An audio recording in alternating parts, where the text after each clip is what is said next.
Chapter 1107. Half an hour later, Chen Guang called Pizarro.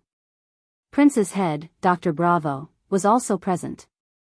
The negotiation between the two parties proceeded much faster than with other organizations.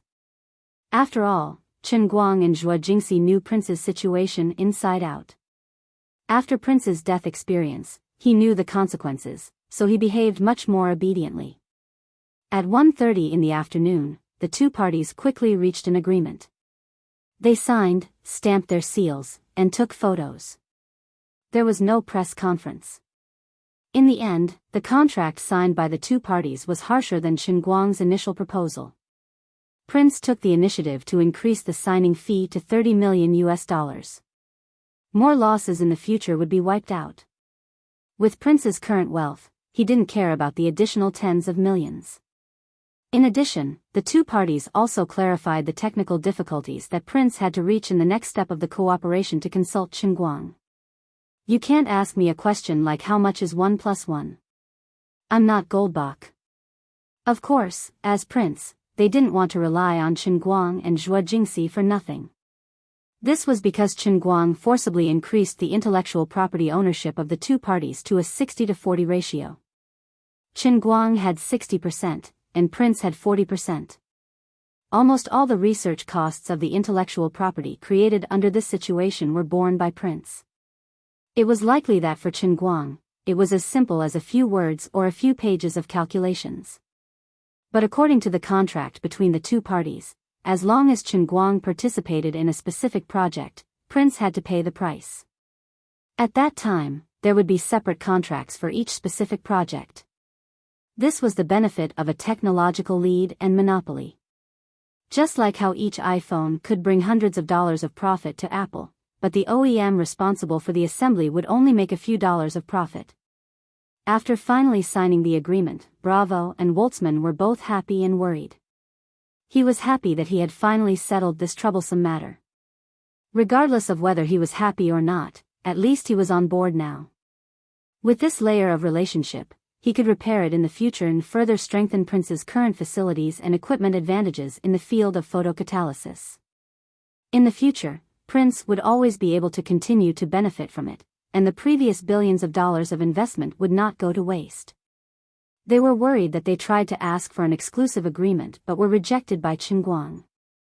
His words were very gentle, but if one were to simply refine them, they could roughly be summarized into these 6 words of mantra. Sign if you want, get out. What could Bravo and the others do? They were angry, but they still had to smile. But Prince's men were quick to rejoice. At this moment, Cambridge, Rockefeller, Lincoln Laboratory, and Alamo Laboratory were all discussing how ridiculous Chen Guang's conditions were and how unacceptable they were. They were trying to figure out how to bargain. In the end, bad news suddenly came from the other side, like a bolt from the blue. Prince's laboratory, which was blocked from the public meeting yesterday, finally took the initiative to negotiate with Chen Guang. They took the initiative to accept Chen Guang's harsh conditions. Now they were one step ahead. The people in charge of the major scientific research institutions in Princeton almost fainted on the spot, but they quickly recovered because Chen Guang released news. They didn't sign an exclusive agreement with Prince's laboratory. This meant that everyone still had a chance. Therefore, in the next few days, the major scientific research institutions that refused to give up took the initiative to go to the door. They didn't care whether they were passive or not, they just wanted to settle this matter. It didn't matter if they didn't have an exclusive agreement, at least they couldn't fall behind. Unfortunately, as the latecomers, they had to face more stringent conditions than Chen Guang's. This was understandable. After all, Chen Guang signed a contract with them for free. In addition, they were more or less behind Prince's laboratory in terms of hard and soft conditions. In the next step of technical cooperation, they were indeed more dependent on Chen Guang than Prince. This time, Chen Guang really did not have to do anything. He only gave a general scope and threw all the specific matters to Zhuo Jingxi. Fortunately, Fang Tianyu was there to help. In terms of legal counsel, Pizarro also officially signed a contract with Tianguang Group on behalf of the Baker law firm, becoming an official consultant for Qinguang's Tianguang Group in North America. After a few days of negotiation, other than the most miserable Wazida and Sancheng Group, the other scientific research institutions signed contracts with slight differences in details. The weakest research institution would have to face the most stringent contracts. In short, they would lose their rights and humiliate the country. For those who were slightly stronger, it was 5-3. 5, Alamo and Lincoln, on the other hand, got 2 points and 8 points, which were envied by others. Prince's laboratory, who was originally wronged, heard that other people signed contracts worse than them, but they were still the happiest. Bravo and Woltzmann immediately calmed down. As long as there are people worse off than us, we are happy. But they would have a headache later because Qinguang had already communicated with the Huaxia Scientific Research Institute over the phone and reached a verbal agreement. The contract Qinguang was going to sign with the Huaxia Scientific Research Institute was also a 3-7, but it was Qinguang taking 30% and the Huaxia Scientific Research Institute taking 70%. Qinguang had no choice. In front of his own people, he was just that honest. He knew a little about the business rules, but he didn't particularly care. Anyway, he was certain that he couldn't lose out. The most important thing was to be happy. I'm happy, I'm willing, that's all. At that time, Qinguang only confirmed one thing with Zhuo Jingxi. Through his personal connections, he helped Hua Ling and Zhong Yu buy plane tickets from Beijing to New Jersey as quickly as possible to help Zhuo Jingxi. He wanted to use the resources of the laboratory to complete the production of the 5 God-level formulas as quickly as possible. In addition, Qinguang also chatted with Auntie Mei for a while and gave her some pointers on martial arts. After all, he was the sect master of one of the 27 sects, the Rose Flower sect. Although it was an arrangement from the headquarters, Qinguang still had to express his gratitude to Zhuo Jingxi, despite being an ex-director of the Rose Flower sect. Aunt Mei was naturally overjoyed. Although she was already at the pinnacle of the skin energy realm, there was still someone stronger than her, like Wen, who was in the literature grandmaster realm. There was also Qinguang, who was said to have surpassed ordinary martial artists. Who didn't want to become stronger? Qinguang had learned 400,000 unique techniques in the realm of true martial and finally combined them into the self-named True Martial Divine Technique. He could be considered a living martial arts encyclopedia. In just a few words, Qinguang had answered many of the questions that Auntie Mei had hidden in her heart for many years. Every time Qinguang enlightened her, Auntie Mei would think hard for a long time and then be suddenly enlightened. The two of them chatted for about an hour. The spirit, energy, and spirit in Aunt Mei's eyes became much more condensed, and the aura that she exposed to the outside also became more restrained. She actually showed signs of returning to the original state. Thank you, Director. It's very beneficial to me. I will never forget Director Bureau Chief's great kindness. Auntie Mei said with a slightly emotional tone. Qinguang put his hands behind his back like a master. Auntie Mei, you don't have to thank me. It's also because you have been stuck at the peak of Pai Jing for too long. I just happened to be here and answered some of your questions. If it was a martial artist at the level of Bone Jing, it would be useless no matter how much I gave her. Auntie Mei said, it's easy to say that it's good to have a good foundation, but the most difficult thing is the opportunity at the most critical point. In the whole world, only you can do it, Director. Qinguang felt very comfortable. Auntie Mei, you're too kind. Zhuo Jingxi came downstairs and was about to go out again. Auntie Mei said, then I'll go protect Miss Zhuo again. Qinguang said, wait a minute. Auntie Mei turned around and was puzzled. What else does Director want? Qinguang waved his hand. Nothing, nothing. I just forgot. Let's talk about it next time. After Auntie Mei walked far away, Qinguang confirmed again and again. He thought to himself, I heard that Auntie Mei is not young anymore. Are the teeth in her mouth fake? Recently, Qinguang had become a lot more cunning. He was actually doubting what Auntie Mei said about never forgetting. For Qinguang, the biggest news came from the other side. After waiting in boredom for 4 whole days, there was finally good news from Eaton Manor. The big shots from the American Film Association had been on a vacation in the Eaton Manor for 10 days. They had done enough work, but Chen Guang was still in Princeton, which made them feel like they were sitting on pins and needles. After some deliberation, they decided that it was about time for them to officially go home. They didn't achieve their original goal of hiding. They didn't know how their whereabouts were exposed, but Chen Guang followed them, which was a pain in the ass. Now that their goal was completely ruined, they might as well go home.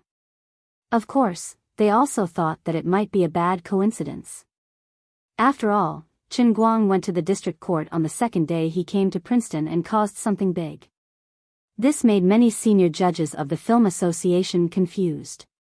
They thought that Chen Guang might have come to Princeton to deal with the photocatalysis issue that had been going on for the past 2 days. Because of this, they scolded President Fred, who decided to come to the Eaton Manor.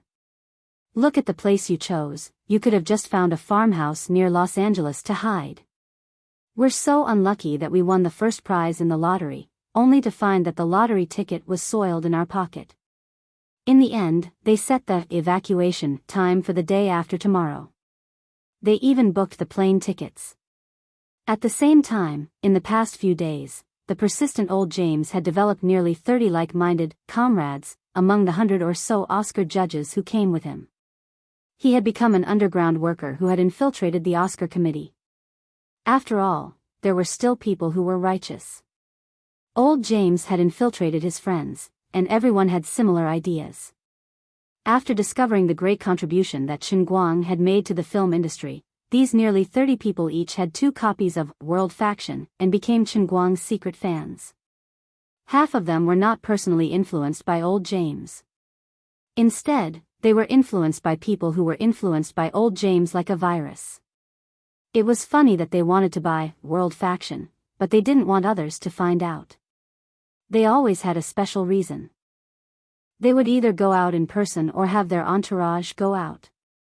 Then, they would go to bookstores or newsstands like thieves, or they would go to Amazon to buy the book.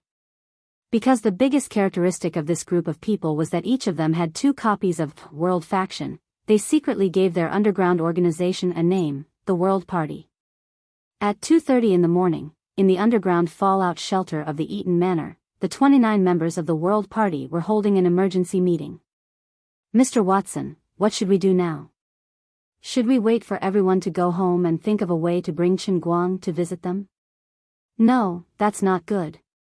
People will think that we've been bought by Chen Guang with dollars. They will also be on guard against us like thieves. Then what should we do? Fred and the others are deeply prejudiced against Chen Guang. They all have their own interests in mind. We have to take drastic measures. Mr. Watson, how do we use strong medicine? We have to create a public opportunity for Chen Guang to show his talent in front of everyone and convince them. That way, they will have no choice but to put aside their interests and we won't be criticized. How is that possible? There are more than 80 people. They don't really love movies. Friends, have you forgotten the other actors in Women? Have you forgotten the theory of World Faction? We will all be dragged into the movie through the screen. If Chen Guang shows his artistic talent in front of all of us, then I think everyone will be dragged into his world of acting. The first batch of members of the World Party fell silent. They felt that James Watson's judgment was reasonable and well-founded. Then let's do it. The day after tomorrow. Tomorrow? That's right, tomorrow. Let's hurry up and set up the stage outside the gates of the Eaton Manor tomorrow. James Watson stood up agitatedly and said, I'll get Chen Guang to prepare now. Let's perform Romeo and Juliet. That's good. That's right. Just like how he performed Thunderstorm in front of the Chinese, Shakespeare's plays can best showcase his abilities. Old James looked at his comrades and clenched his fists. Brothers, let's do it. For the movie. For the arts. Everyone raised their arms in unison, then lowered their voices and spoke excitedly. For the movie. For the arts. When Chen Guang received the call from old James, it was already past 3 in the morning. However, he instantly regained his senses and was in high spirits. Old James was worried that he would not be able to memorize the script of Romeo and Juliet in time, but Chen Guang had no problem with it. Back when he was learning acting, he had even self-destructed once for this movie. He could recite it backwards. "Ah, it's me and my wife. I don't care about others." Similar conversations took place in every corner of the castle villa.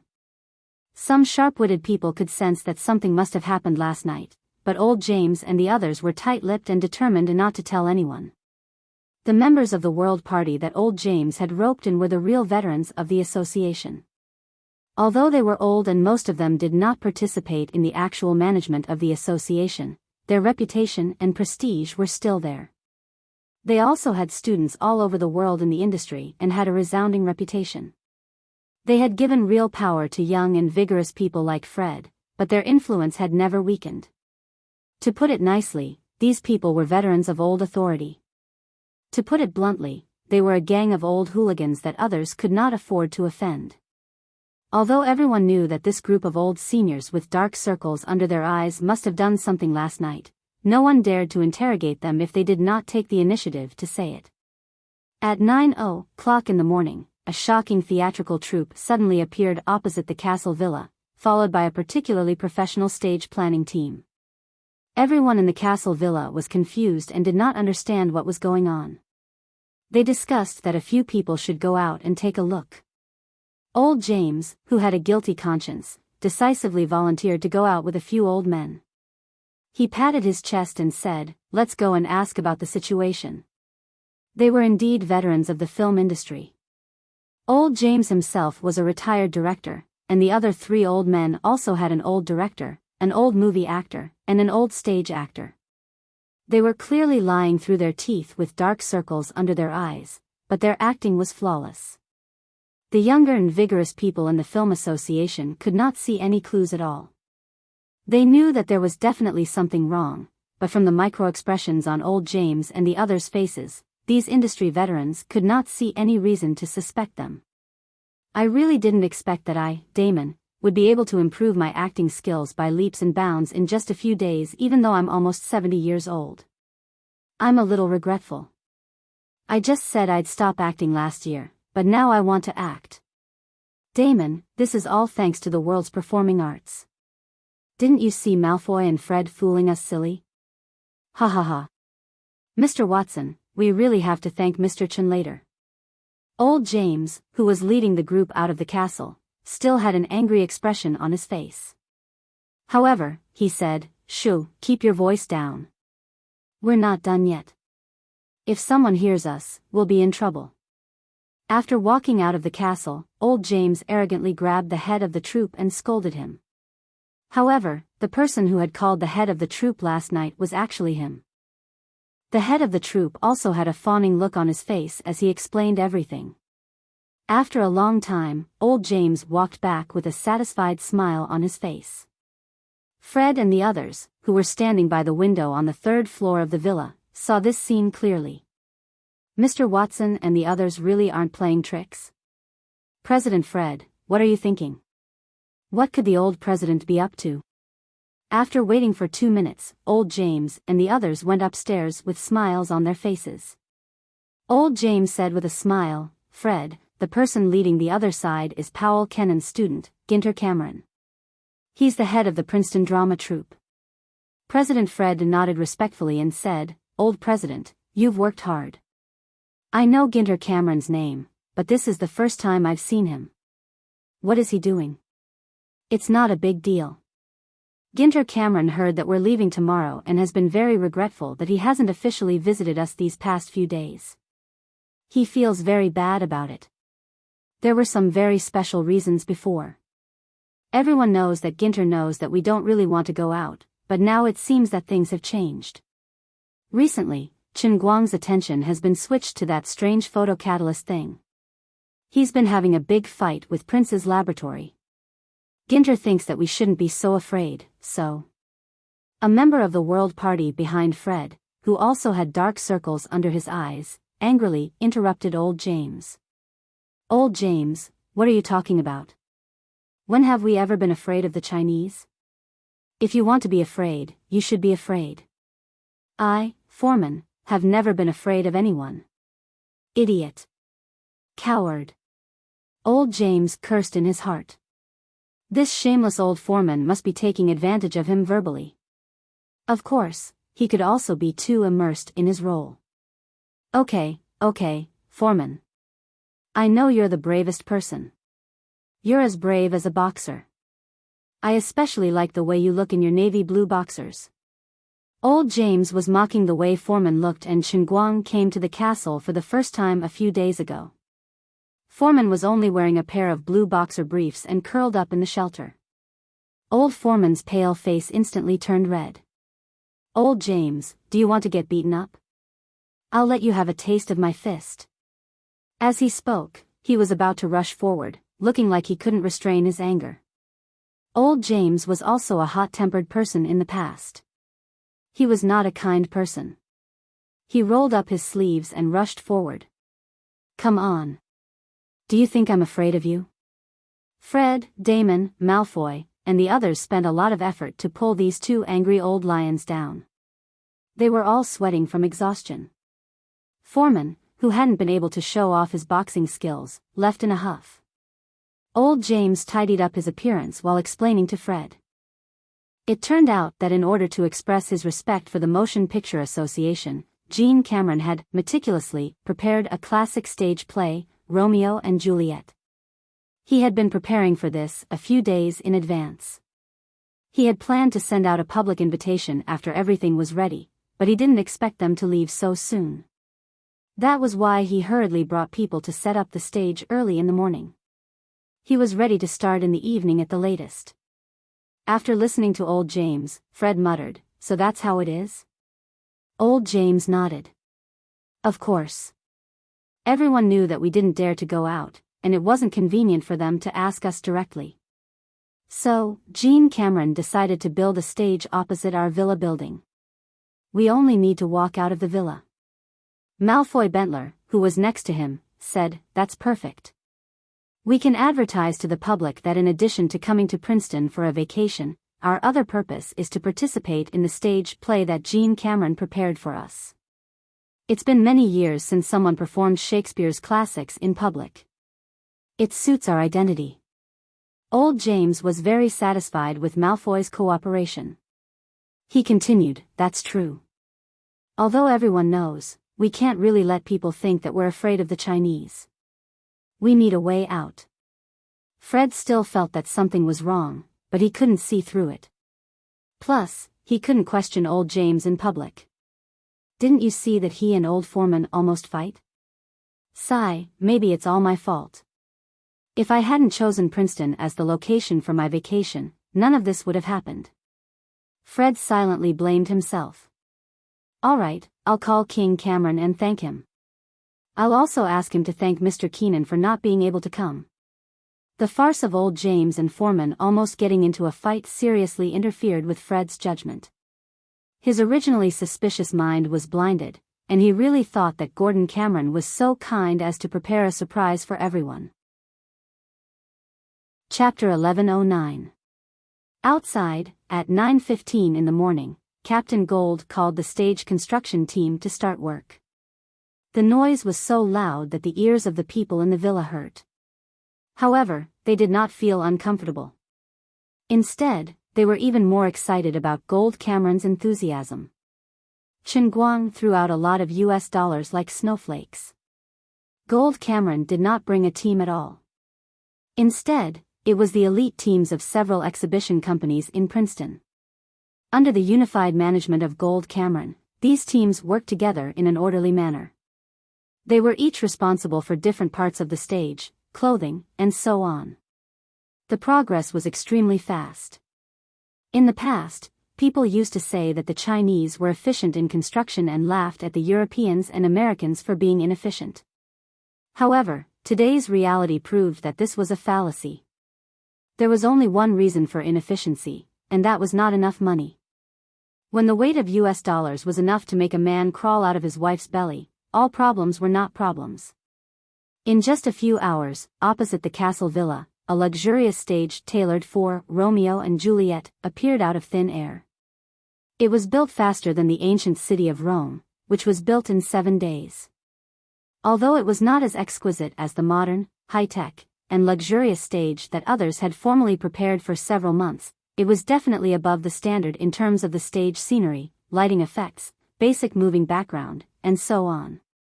It was not far from the famous musical version of Romeo et Julie that was held in Paris, France on February 14, 2000, starring Damien Sugg and Cecilia Cara. It had to be said that this was due to the rapid advancement of science and technology in the past decade or so since 2000. For example, the combination equivalence, which was extremely difficult to achieve in the past, could now be achieved with a high-quality and expensive LED nano spotlight. In the past, the extremely cumbersome layout of the background panel when switching scenes could now be completed with a high-resolution OLED large screen. As for the digital special effects or real scenes that needed to be played on the background screen, with the double effect of US dollars and connections, Gold Cameron directly contacted the copyright holder of the Paris version of Romeo and Juliet and bought the audio and video copyrights that they left behind. When the time came, he could directly project it on his big screen. As for the background music, he had also used countless connections to combine the most classic copyrights of all the major copyrights, and then randomly selected and combined them. This sudden appearance seemed simple, but in fact, it was the perfect embodiment of contemporary action. Its true cost was as high as nearly 10 million US dollars. But to Chen Guang, this wasn't a problem at all. For the sake of being a god in the world of acting, for the sake of survival, no matter how much money he had, he would not even blink. In any case, it was extorted from the head of Prince's laboratory, so he didn't feel any heartache spending it. In fact, it felt especially good, as if he was spending someone else's money. Although it was actually his, it came too easily. He felt as if he had reaped something without sowing. It was even easier than buying a lottery ticket. In addition, during the construction of the stage, related news quickly appeared on social networks in Europe and the United States. Shakespeare's Classics, a gift from the Princeton Repertory Company. The Oscar judges go to Princeton to watch Shakespeare's play, last break before their busy daytimeless classics, Romeo and Juliet. Who on earth has the guts to perform Shakespeare's classic play in front of the Oscar judges? All kinds of news articles appeared on the internet in the morning, like a crazy virus. Obviously, this was just a trivial matter, but it inexplicably received unprecedented attention in one day. This was very strange. Even though the guests of the stage were almost more than 90% of the American Film Association, even though the performance was Shakespeare's play, Romeo and Juliet, in fact, even though not many people were willing to admit that traditional Chinese culture was declining, in the mainstream of today's European and American youth, Romeo and Juliet was still a culture that was out of date, even though not many people were willing to admit it. Simply put, it was Odette. Therefore, this matter should not have caused such a sensation. People with intentions and insiders knew that there must be other forces behind it. Even the members of the Oscar committee in the Castle building felt that something was wrong, but they didn't have any solid evidence. Every time they started to question it, some senior members of the World Party would jump out and use all kinds of tricks to interfere with their line of sight and their thoughts. At the same time, these veteran members of the World Party also used their own social media accounts to promote King Cameron's Shakespeare play. They even let many of their students and juniors promote it. They also took credit for the storm on the internet. Look, we all said this, and so reposted my post. Isn't it normal for it to become popular? Do you think we're getting old? That we are outdated? That we have no influence, that our words do not matter? Fred and the rest of the younger generation had no way of dealing with these old men and women. They had no choice but to believe them. King Cameron picked up a big bargain. His Princeton Repertory Theater had received a lot of fees, but money was not a big deal. Through this matter, he successfully made old James and the other veteran members of the American Film Association owe him a favor. Most importantly, his repertory theater inexplicably became popular. Thinking of Irma Watson, who was rehearsing with many leading actors in the Princeton Theater, King Cameron's heart was filled with joy. Others might not be familiar with Irma, but as a veteran theater director, King Cameron knew very well that Irma was definitely one of the most talented and best female theater actors in the United States. However, there was one thing that particularly confused him. Old James specifically emphasized to him that the other members of the team would directly use the ready-made members of his repertory theater. However, for the male lead who played Romeo, Old James specifically told him to make it clear to the male actor that he was only a temporary candidate to assist in the rehearsals. When it was time to actually go on stage, there would be someone else. This had to be said in advance to avoid any complications. In addition, Old James also made it clear to King Cameron that the young actor must also be kept a secret. King Cameron heard Old James's serious tone and did not dare to be careless. Fortunately, he had always been a man of his word in the repertory theater. Although the young actor was regretful, he did not dare to disobey him. Hearing the seriousness in Old James's voice, Kent Cameron dared not be careless. Fortunately, he had always been a man of his word in the troupe, and although the young actor was sorry, he dared not disobey him. Even Captain Gold himself was at a loss when he was busy. Who would be playing Romeo? What was old Watson up to? Forget it, this is not something I should be concerned about. However, at this time, among the people rehearsing in the Princeton Theater, only Irma vaguely guessed something. Although Old James did not explicitly say it to her, her intuition told her that Romeo must be played by Chen Guang. Although Old James did not explicitly say it to her, her intuition told her that Romeo must be played by Chen Guang. After the triple baptism of Woman, World's Pie, and 1900, Irma Watson had long become a crazy fan of Chen Guang. If Chen Guang had been recognized as a god in the acting world, Irma would have instantly upgraded from a crazy fan to a true fanatic. When Irma thought about how he would be on the same stage as Chen Guang in the evening, he couldn't help but feel a little overwhelmed. Miss Irma. You're using too much force. The chief director, who had been pulled in at the last minute, immediately noticed the problem and reminded her loudly. Irma waved her hand apologetically. Sorry, let's start again. More and more reporters came to Eaton Manor. No matter how strange the situation was, since Romeo and Juliet was already a hit, and the big shots of the American Film Association were involved, the reporters would naturally be alerted. Apart from that, people from all the major U.S. webcast platforms and TV stations also appeared one after another within a day, looking for Captain Jean Tay to discuss the webcast and TV broadcast. King Cameron wanted to compare the options, but in fact, he had no say in the matter. Old James had told him early on that the live broadcast would be handed over to YouTube. If Must Die was interested, they could pay for it together, almost free of charge. The live broadcast was handed over to UBC, a cable TV station that was not at the top of the rankings, but could also be watched by all of America.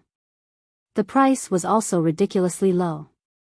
King Cameron did not quite understand Old James' purpose. They had spent so much money to complete the preparations in one day.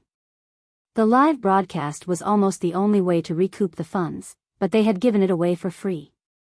They only had one request. They hoped that the other party would match the publicity resources as much as possible, so that the stage play, which had been built from scratch in one day, would have a greater impact.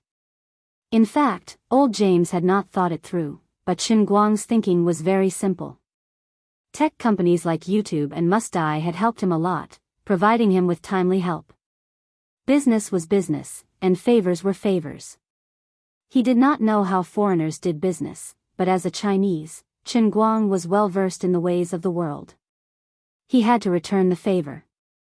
UBC had helped him with the publicity under great pressure. Although they had received a lot of fees, there were many TV stations that went back on their word at the time. Now, they were returning the favor. The most important thing was that the lower the fee he charged others, the more money they had to spend on marketing and promotion. By 6 o'clock in the evening, there was a sea of people outside the castle villa in Eaton Manor. The small stage was filled with people. In order to reserve seats for the big shots of the American Film Association, King Cameron had even temporarily hired 2 security companies to maintain order on the scene. In addition to the nearly 200 reserved seats, there were all kinds of seats in the surrounding areas. This was an open-air performance, so there was no need to pay for tickets at all. Anyway, the place was only so big. It was first come, first served. The sea of people spread from the bottom of the stage, and even the farthest seats were placed at the entrance of the castle villa 50 meters away. There were about 10,000 people, half of whom were locals of Princeton, and the other half were art lovers who had heard about the event today. Some drove, some took a bus, and some flew over from the eastern United States. There were all kinds of reporters with all kinds of cameras, and even people from the top 5 TV stations in the United States were there. Further away, there was a live broadcast car with their logo on it.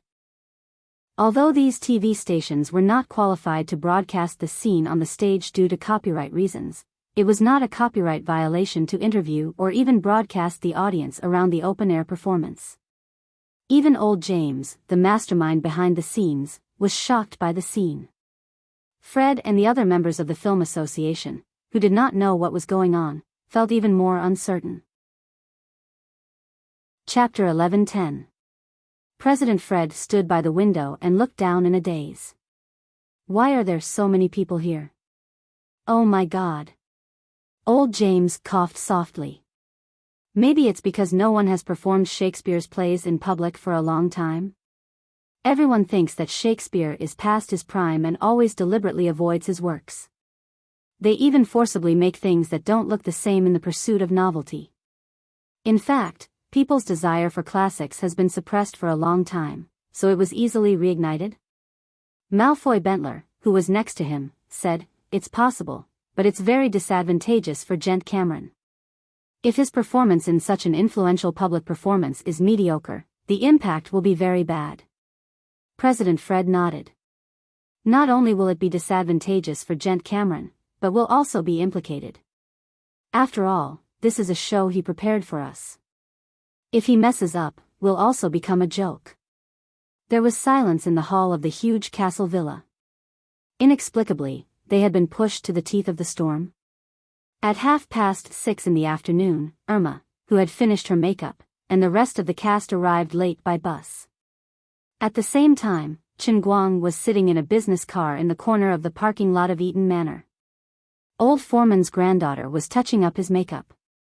The 28-year-old girl was a top special effects makeup artist who had risen to fame in the American industry in recent years. Her task was not simple. She had to transform Chen Guang's highly recognizable Asian face into a young European aristocrat, Romeo. Fortunately, she was a professional special effects makeup artist.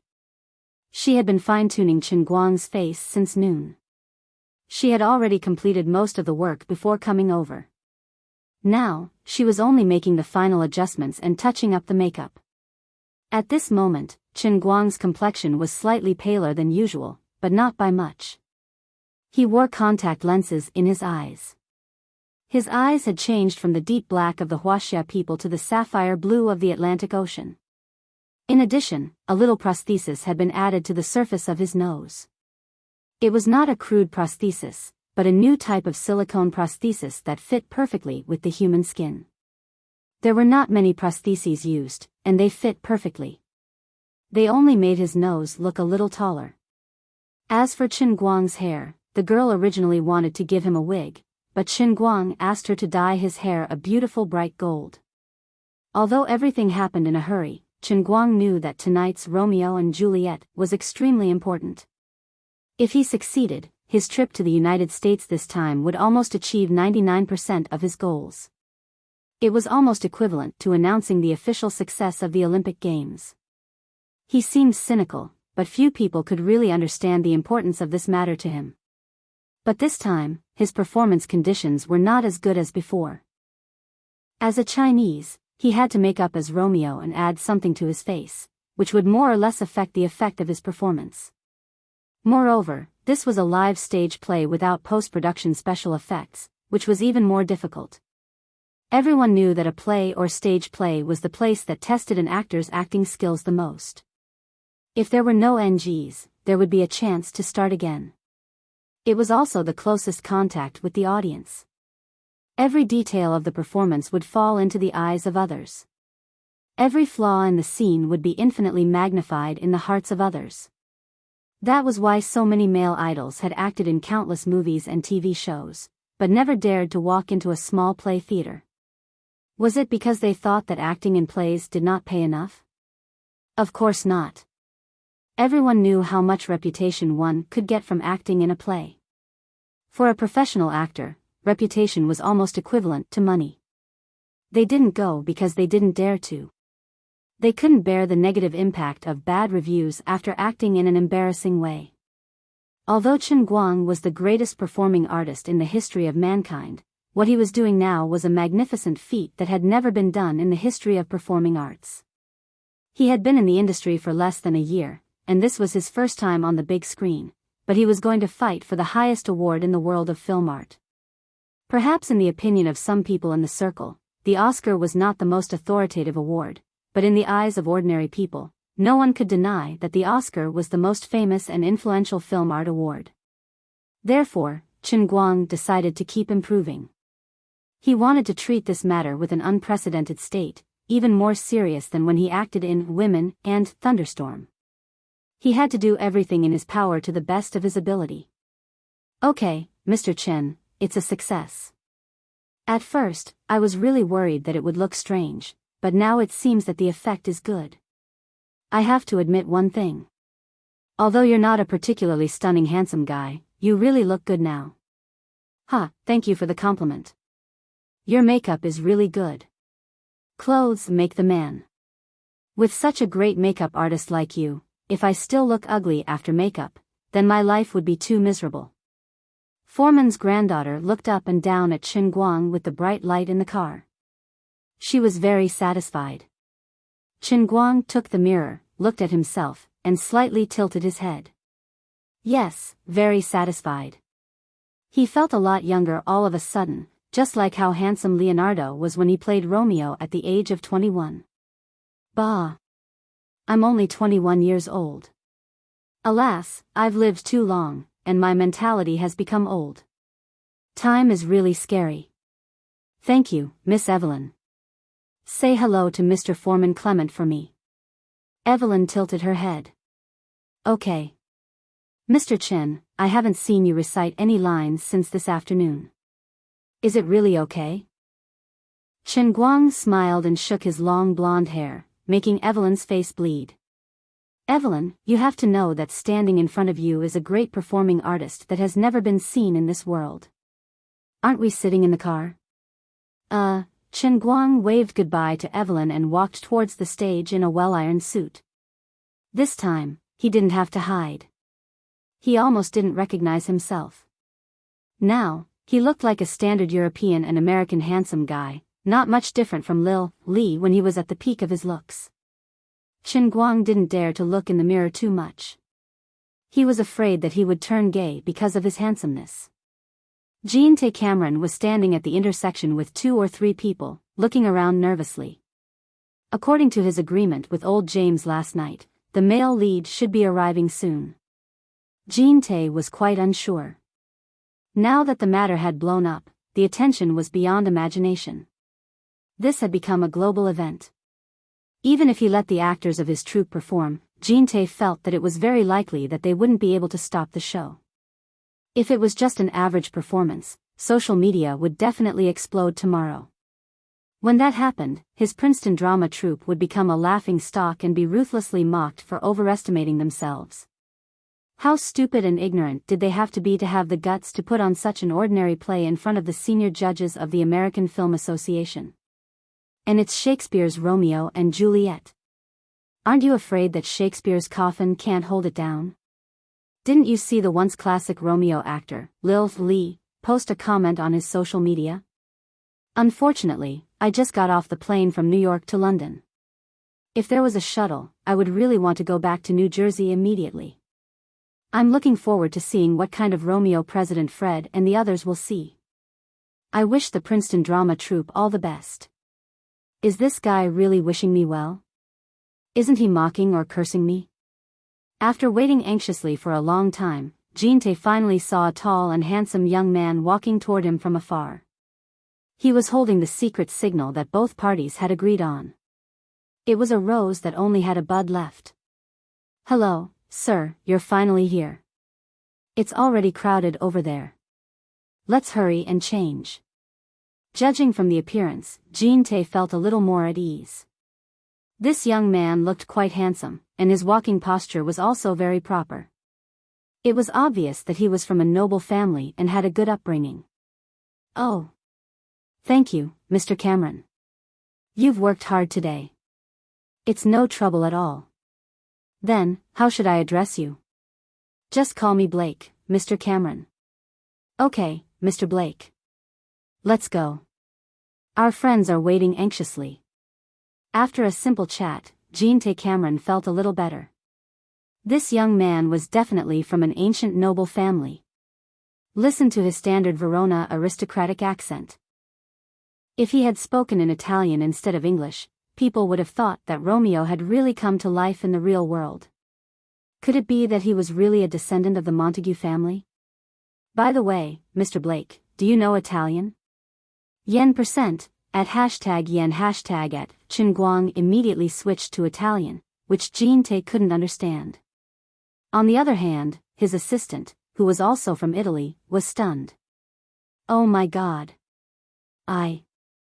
Philip, what's wrong? Jean-Tae Cameron asked doubtfully. Philip exclaimed, Mr. Blake's pronunciation is so pure. It's exactly the same as my classmate from the Verona Rusco family when I was studying in Milan. Jean-Tae Cameron was really shocked this time. Could it be that he really picked up a treasure? Did the Montague family really exist? The young master of the Montague family came to act as his ancestor, Romeo? Friend, don't make a fuss. Okay, we're almost there.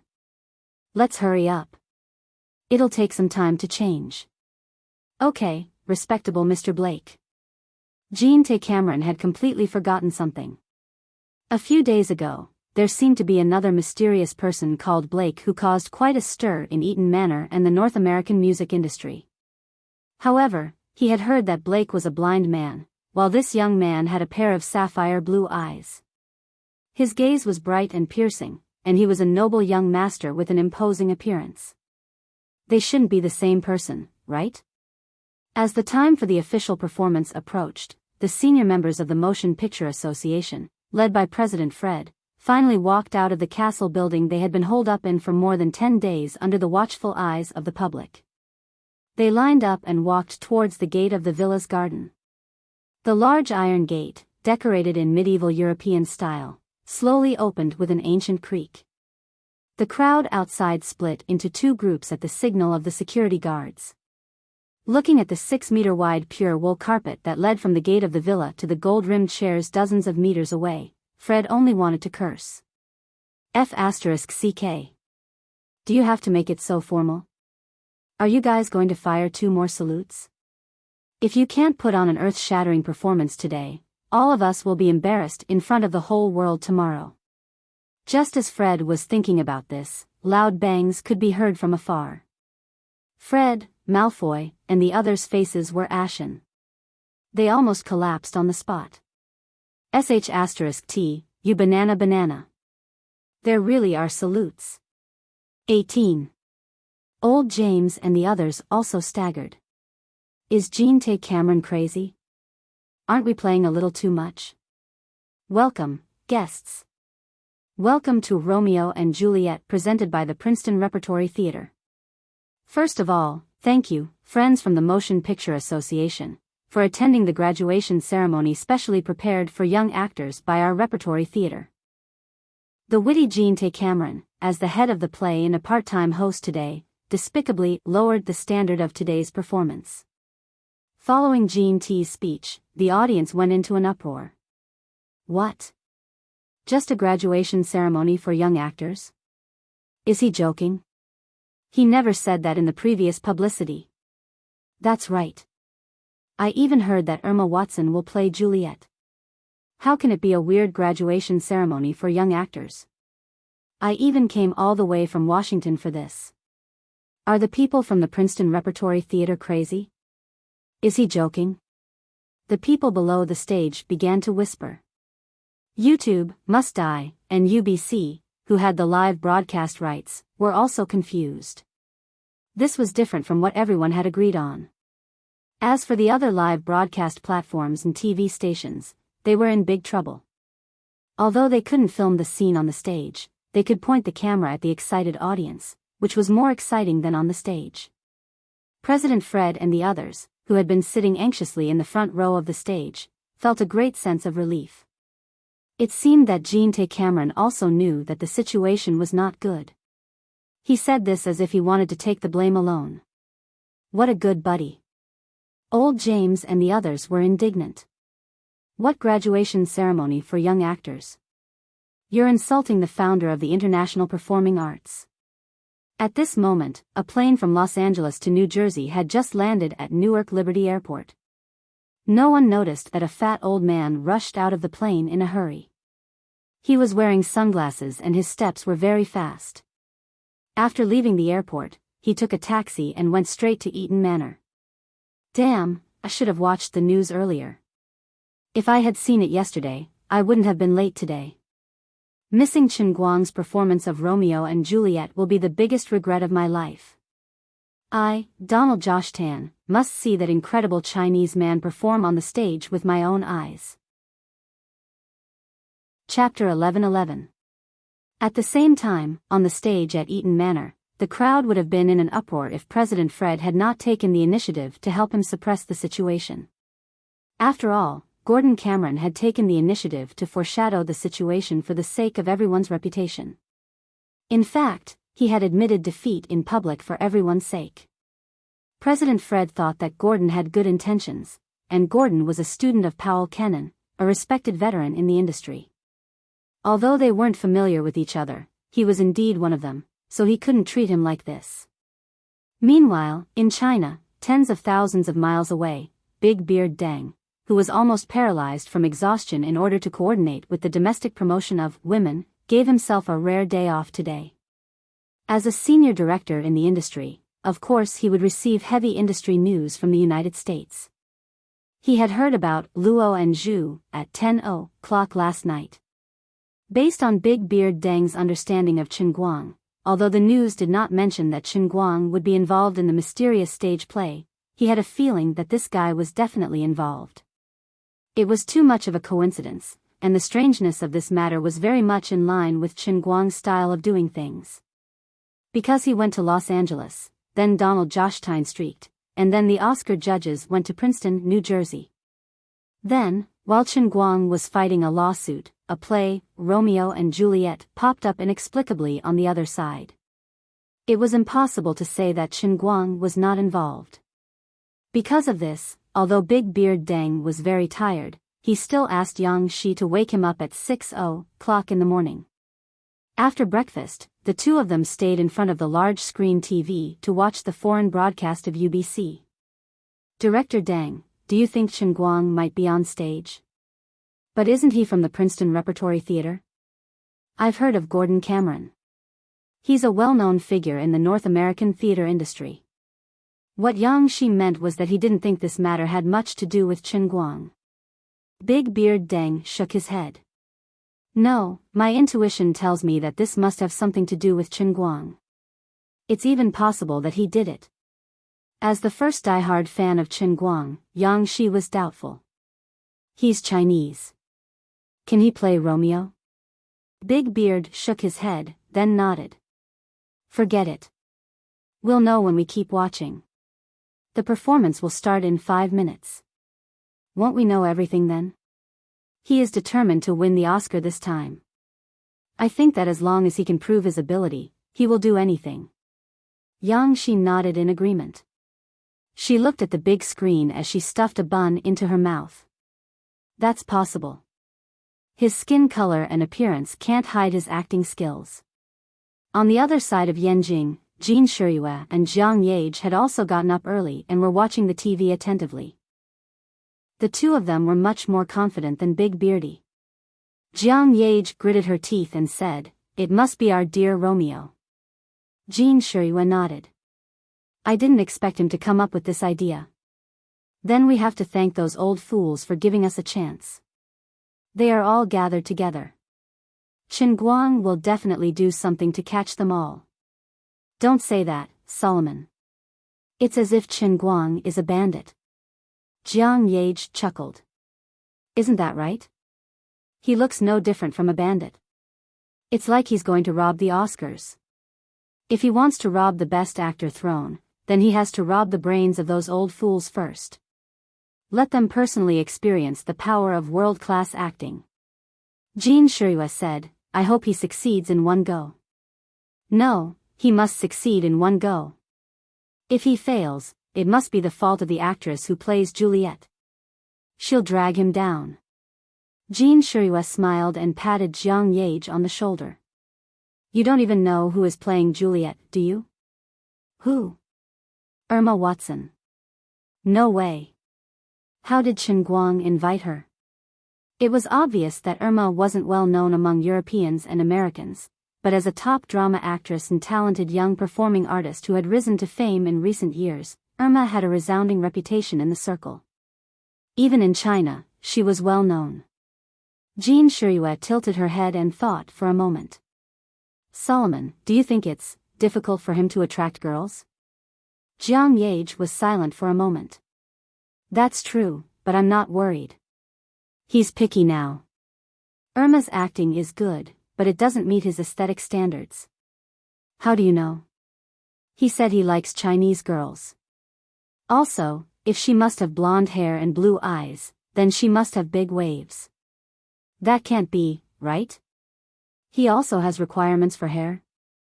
Jiang Yage took a deep breath. "Big waves, waves. They have to be read separately."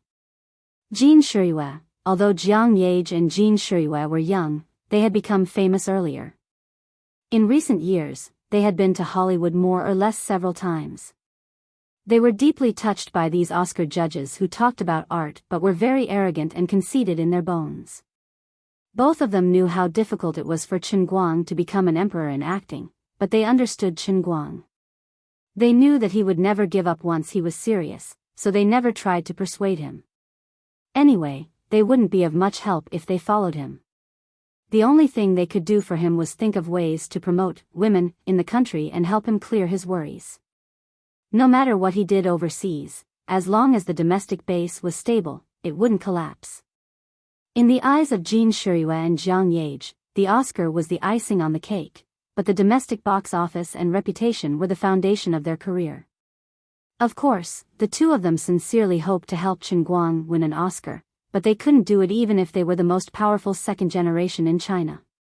It wasn't like in China.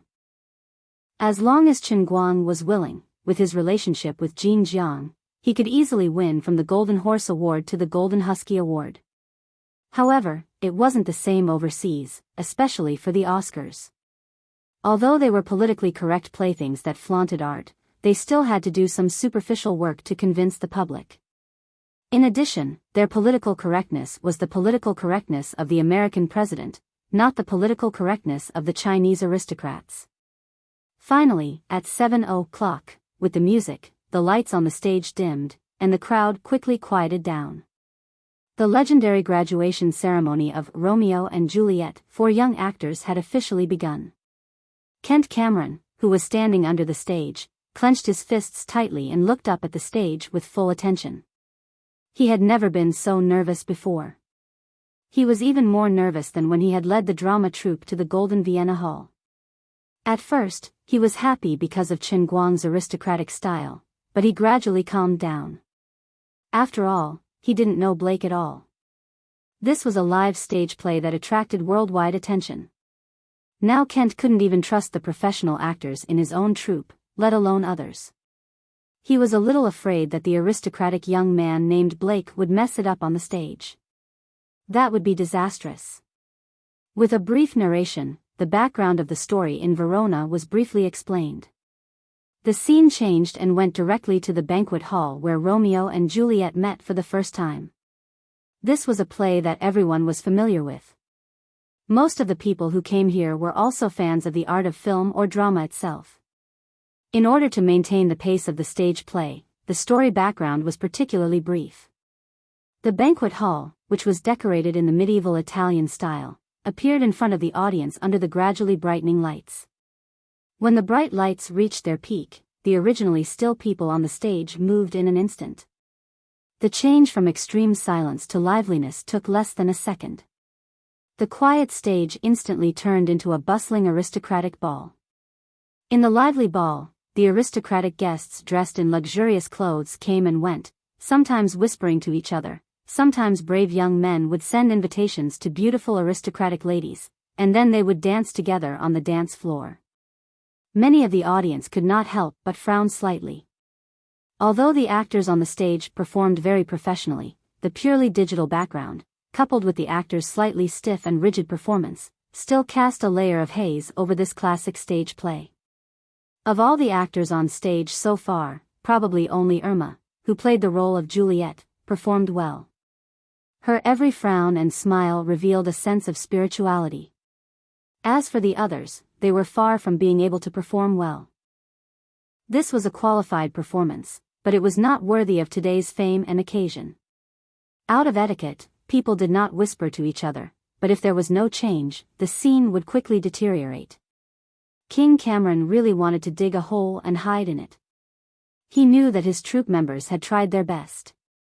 However, the rehearsal time was indeed too short. It was already considered very professional for everyone to be able to perform without any obvious flaws. However, he still wanted to ask for more. He wanted everyone to perform perfectly and reach the true state of performing art. It was really too much. King Cameron looked down the stage again. The dim lights illuminated the slightly frowning faces, and he let out a long sigh. He could roughly imagine the expression of the audience in front of their televisions all over the world. Perhaps after today's performance, my Princeton drama troupe will consider moving and changing its name?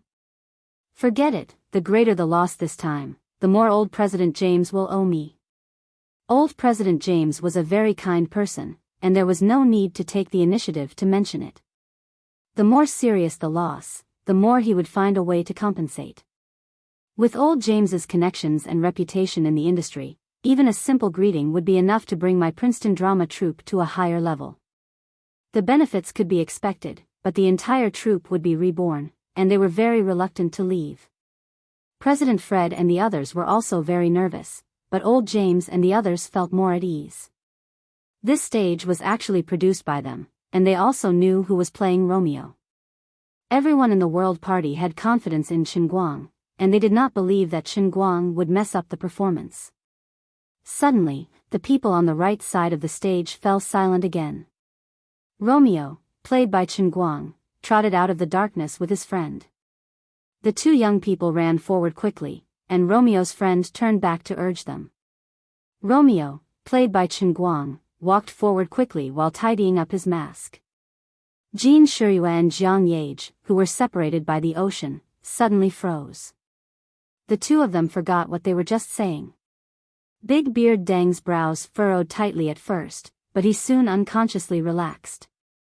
Although Chen Guang's appearance had changed a lot, the moment he stepped on the stage, Big Beard Deng was 100% sure that this was Chen Guang. She didn't know what he had done, but for some reason, when he appeared on the screen, a salty and moist smell that seemed to come from the Mediterranean floated out of the screen. Even the lights that shone down on the stage suddenly had an old-fashioned feel to them. Others didn't understand what was going on, but Big Beard Deng and Jiang Yage did. This was Chen Guang's incredible acting skills. The moment he stepped on the stage, he released a domain-like power that only belonged to him. His stage, the audience below the stage, and even the live audience in front of the TV were all enveloped in his domain-like power.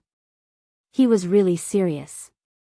Not only Big Beard, Jean Shiyue, and Jiang Yage in front of the TV, but other actors, members of the drama troupe, members of the Oscar committee, staff of the major live broadcasting platforms and TV stations, as well as ordinary audiences, had a more profound and unique feeling.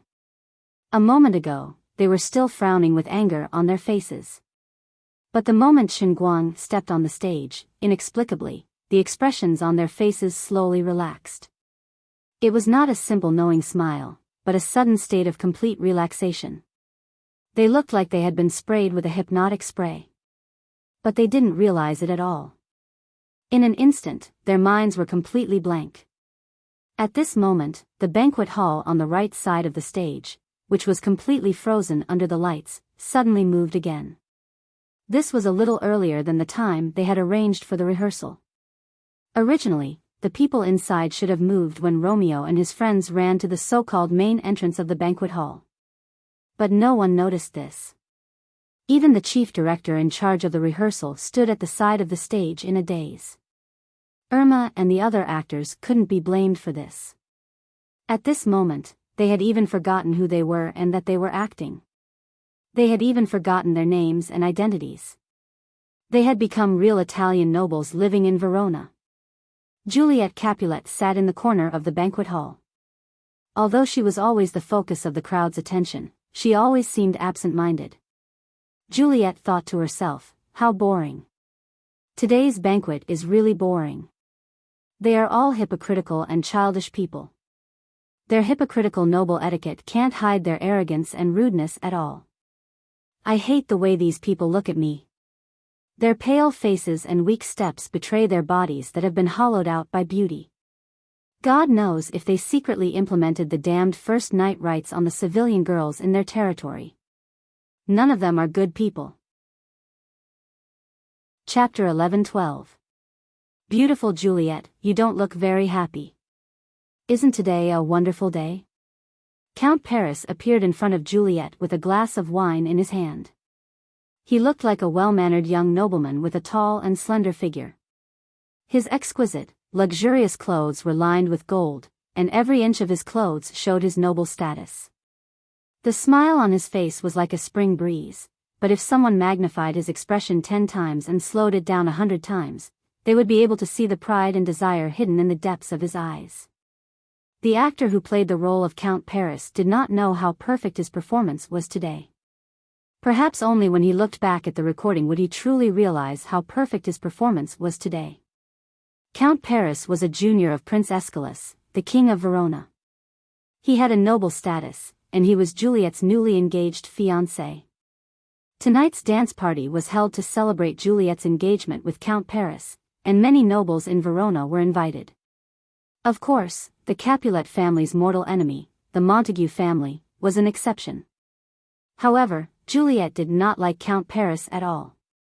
She even felt that he was the most hypocritical person she had ever met. She had heard many bad rumors about Count Paris, but she did not have any say in her marriage. It's nothing, Count Paris. I'm just a little tired. Oh, my dear Juliet, I'm already your fiancé.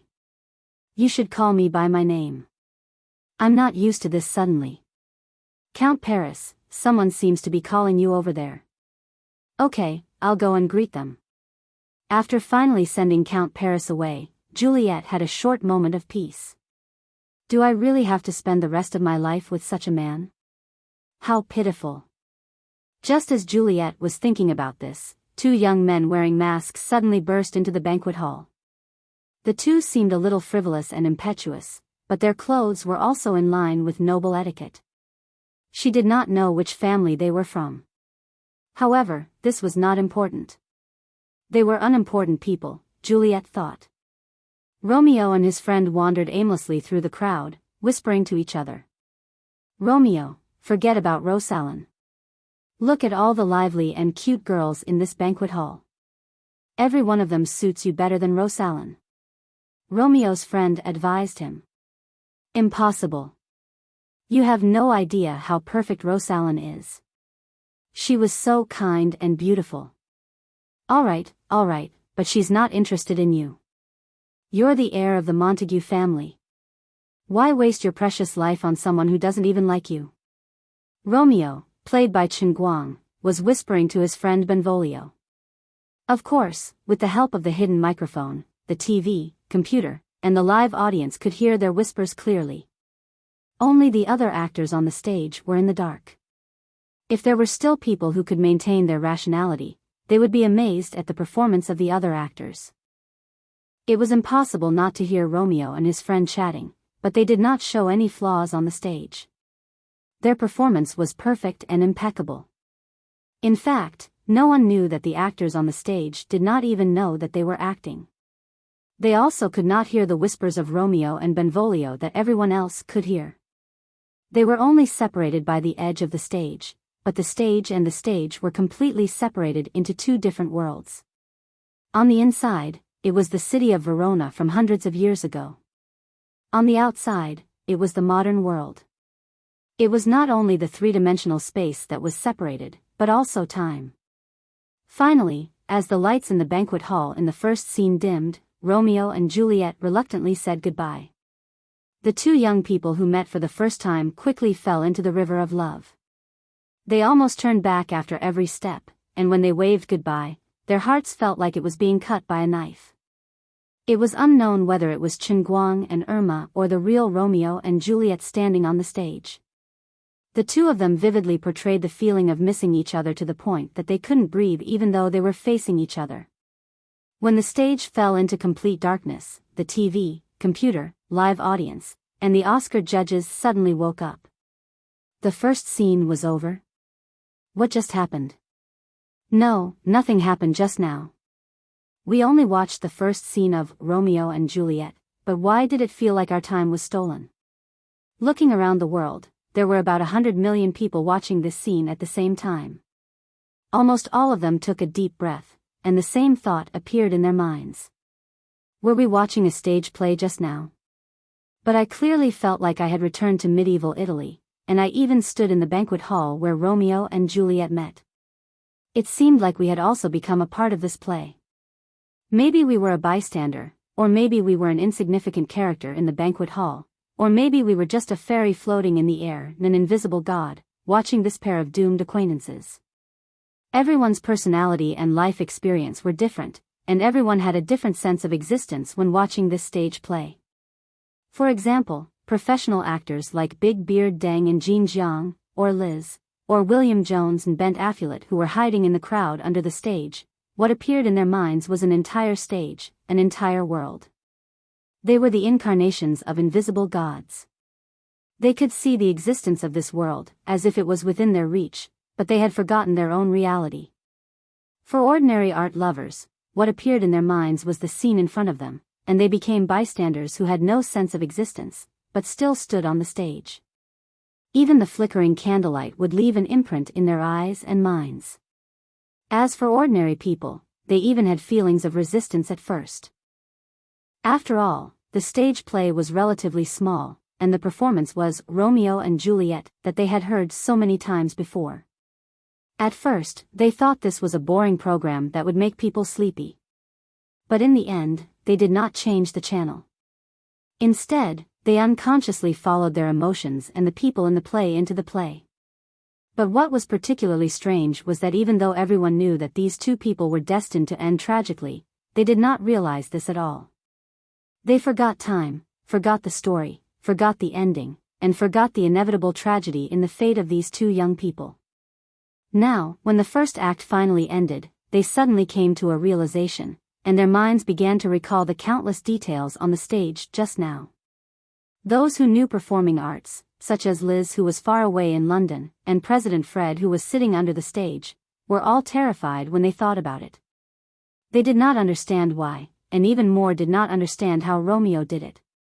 It was as if the moment Romeo appeared on the stage play had completely sublimated. Every actor on the stage became full of spirituality. Every little gesture, every expression, every line, and tone of voice became impeccable. What was even more difficult to understand was that even the stage scenery and props became more real. No, even the virtual background played on the digital screen, now that they thought about it, was directly playing the background of the musical version of Paris, France in the year 2000. But just a minute ago, they clearly saw the infinitely real scene with the naked eye. What the hell is going on? Are our consciousnesses confused? Or are we really pulled into the world of the play? Chen Guang's world-class acting, the more knowledgeable people were, the deeper they fell into it. Whether it was the live audience or the live broadcast audience in front of the TV, they all fell into it. As for those who did not understand, they could only say that they did not understand, but they could only say that they did not understand. Although they did not know how to describe it, in any case, it was very amazing. Anyway, at that time, they could not remember anything. But one thing was for sure, before Romeo appeared on the stage, everything on the stage looked very sloppy, even rough. But as soon as he appeared on the stage, everything in the place seemed to come to life, and everything in the place seemed to have a fresh life. So, the one who brought this change could only be that Romeo. Who the hell was he? Why had they never heard of such a great actor in the Princeton drama troupe before? This kind of character should have been famous long ago, but no one had any impression of him. After giving everyone a 5-minute break, accompanied by Romeo hiding in the corner of the garden of Capulet's garden and Juliet calling from the balcony, the second act of Chen Guang's version of Romeo and Zhu began. In fact, today's script of Romeo and Zhu was a little different from the past. There were many temporary adjustments and compression. There were also some changes to the main dialogue, slightly different from the original classic, and the narrative structure was not the commonly used flashback technique in the previous stage plays. The story did not start from the graves of Romeo and Juliet next to each other, nor did it directly skip the foreshadowing and the story background. Instead, it directly started from Romeo arriving at Capulet's house and seeing Juliet for the first time. As for the previous story, the background of the story about Romeo and another girl, Rose Allen, was simply explained through the dialogue between Romeo and his friend Benvolio, supplemented by a simple narration. This was a play that everyone was familiar with. In order to be able to finish in more than 2 hours, the director made a very simple and crude adaptation of the script. Although every line in Shakespeare's original version was classic, and every detail was very important, the fundamental purpose of today's Romeo and Juliet was to show off Chen Guang's acting skills. So when old James called Captain Gold last night, he emphasized that only the core parts related to Romeo would be retained, and the rest would be reflected in a simple narration. They had to use the shortest time, the least number of scenes, and tell the whole story from Romeo's point of view. As a professional drama leader, Gold Cameron was actually quite distressed by such an adaptation. Originally, in order to make a good play, manpower and material resources needed to work together. But with such a change in the script, the story was simplified and compressed to the extreme. To put it nicely, it was called an adaptation, but to put it bluntly, it was called destroying a classic. It was extremely difficult to achieve the desired effect. There were only 2 ways to save such a lousy script. Either poke the eyes of the audience blind, or hope that Romeo could really support the whole play by himself. But the latter was impossible. There was no such actor in the world. If this was just an inconspicuous stage play, it would not matter even if it was messed up. But then it became the focus of the world, which made Captain Gold panic. But now that the first act was over, leader Jean Tay immediately calmed down. Although he did not know where this Mr. Blake came from or who he was, it did not matter at all. He was simply a living god. The performance on the stage continued. The audience who had not yet digested the story of the first act were instantly pulled into a new story. They could not resist the attraction of the play at all. It was simply a magical whirlpool. Even in China, the old man who had never watched a European stage play and only liked to listen to Western clappers, had accidentally clicked on the drama channel when he wanted to watch the morning news. He had only accidentally glanced at the TV in the process of quickly changing the channel, and then he couldn't move his eyes away. Even those who did not understand English could see the subtitles in their eyes, but did not know that they were looking at the subtitles. When the actors in the play began to speak, they would subconsciously link the subtitles with the actors' lines seamlessly. This kind of stage play could even cross the barriers of language and skin color, time and space, and break through the barriers of interests and hobbies to completely pull the audience in. Chen Guang's domineering acting field did not only cover the 300 acres of land in Eaton Manor, but also completely swept through every inch of the world through the technology of modern live streaming and TV broadcast. When Prince Aeschylus read the last line in an impassioned yet sorrowful voice, the spotlight on the stage finally fell into complete darkness. This Romeo and Juliet that belonged only to Chen Guang finally came to an end.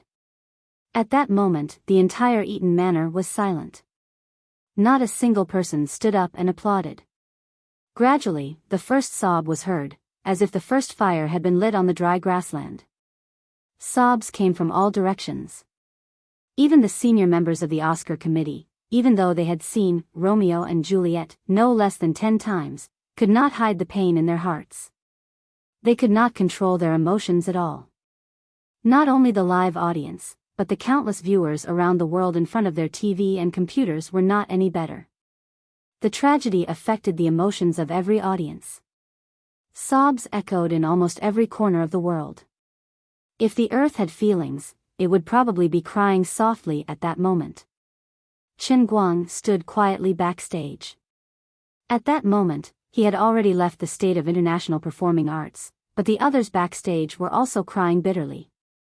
The aura of a martial sage told Chen Guang that at that moment, the whole world was crying because of the tragedy he had just performed. Chapter 11:13.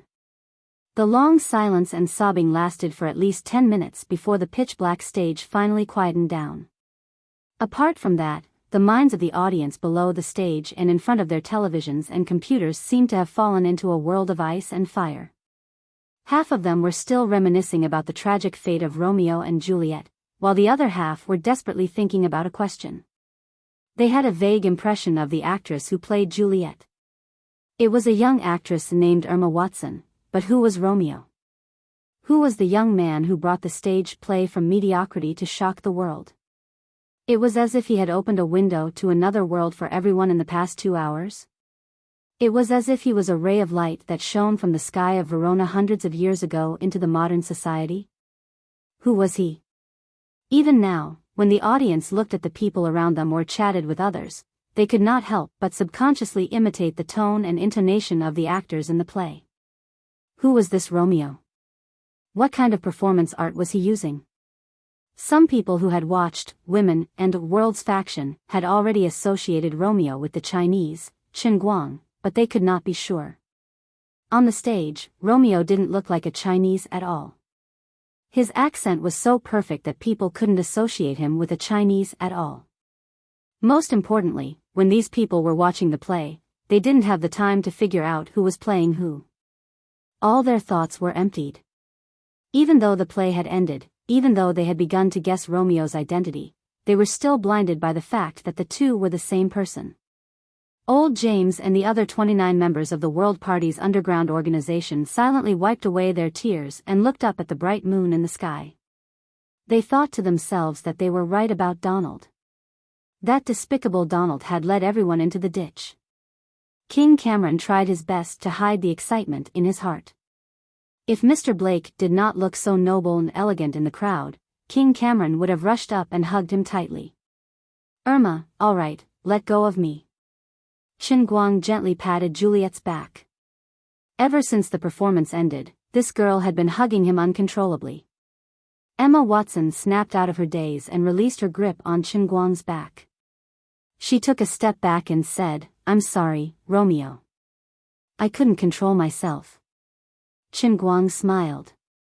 "I'm not Romeo or Irma. The show is over. We're actors." Following Chen Guang's explanation, the other actors who had also woken up pricked up their ears. Everyone wanted to know who this Mr. Black was. They racked their brains, but they couldn't think of a perfect actor named Blake in the world before. They all knew that this was an alias, so who exactly was he? Which performing arts school did he graduate from? Or was he the descendant of some great master? Could it be that he was really the descendant of the Montague family from Verona that Philip's assistant had mentioned? Irma immediately realized that although Chen Guang's accent was different from before, the timbre was his original voice. Irma woke up with a start. Oh my God, why did it take me so long to realize? But Irma quickly realized that she had been too immersed in her character. During the performance, she didn't have the energy to think about who the other party was. All she knew was that she was completely immersed in the world of Romeo and Juliet. "Dear, Irma wanted to call out Chen Guang's name. But Chen Guang immediately stopped her. Irma, don't be anxious. We haven't finished what we have to do. We should go on stage and thank the audience. Irma didn't understand Chen Guang's intentions, but she wouldn't question his decision. She just replied blankly, okay. Chen Guang turned around and greeted King Cameron.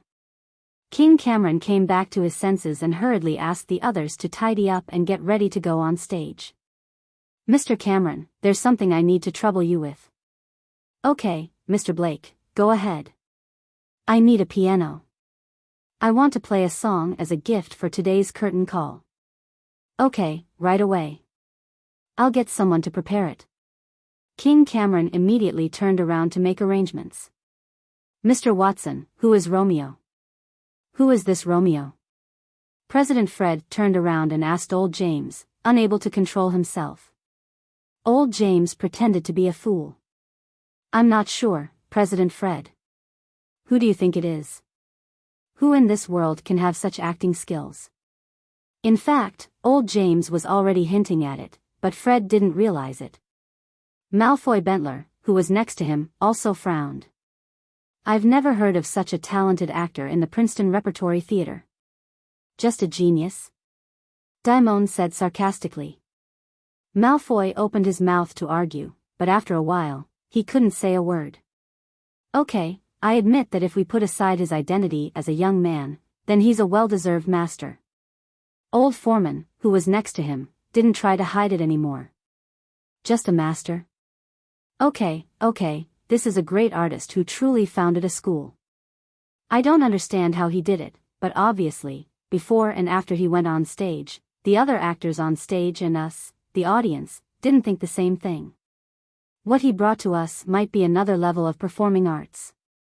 Seeing that Malfoy was speechless, Fred rushed to say. But still, no one knew who was playing Romeo. Old James and the others, who knew the inside story, held it in.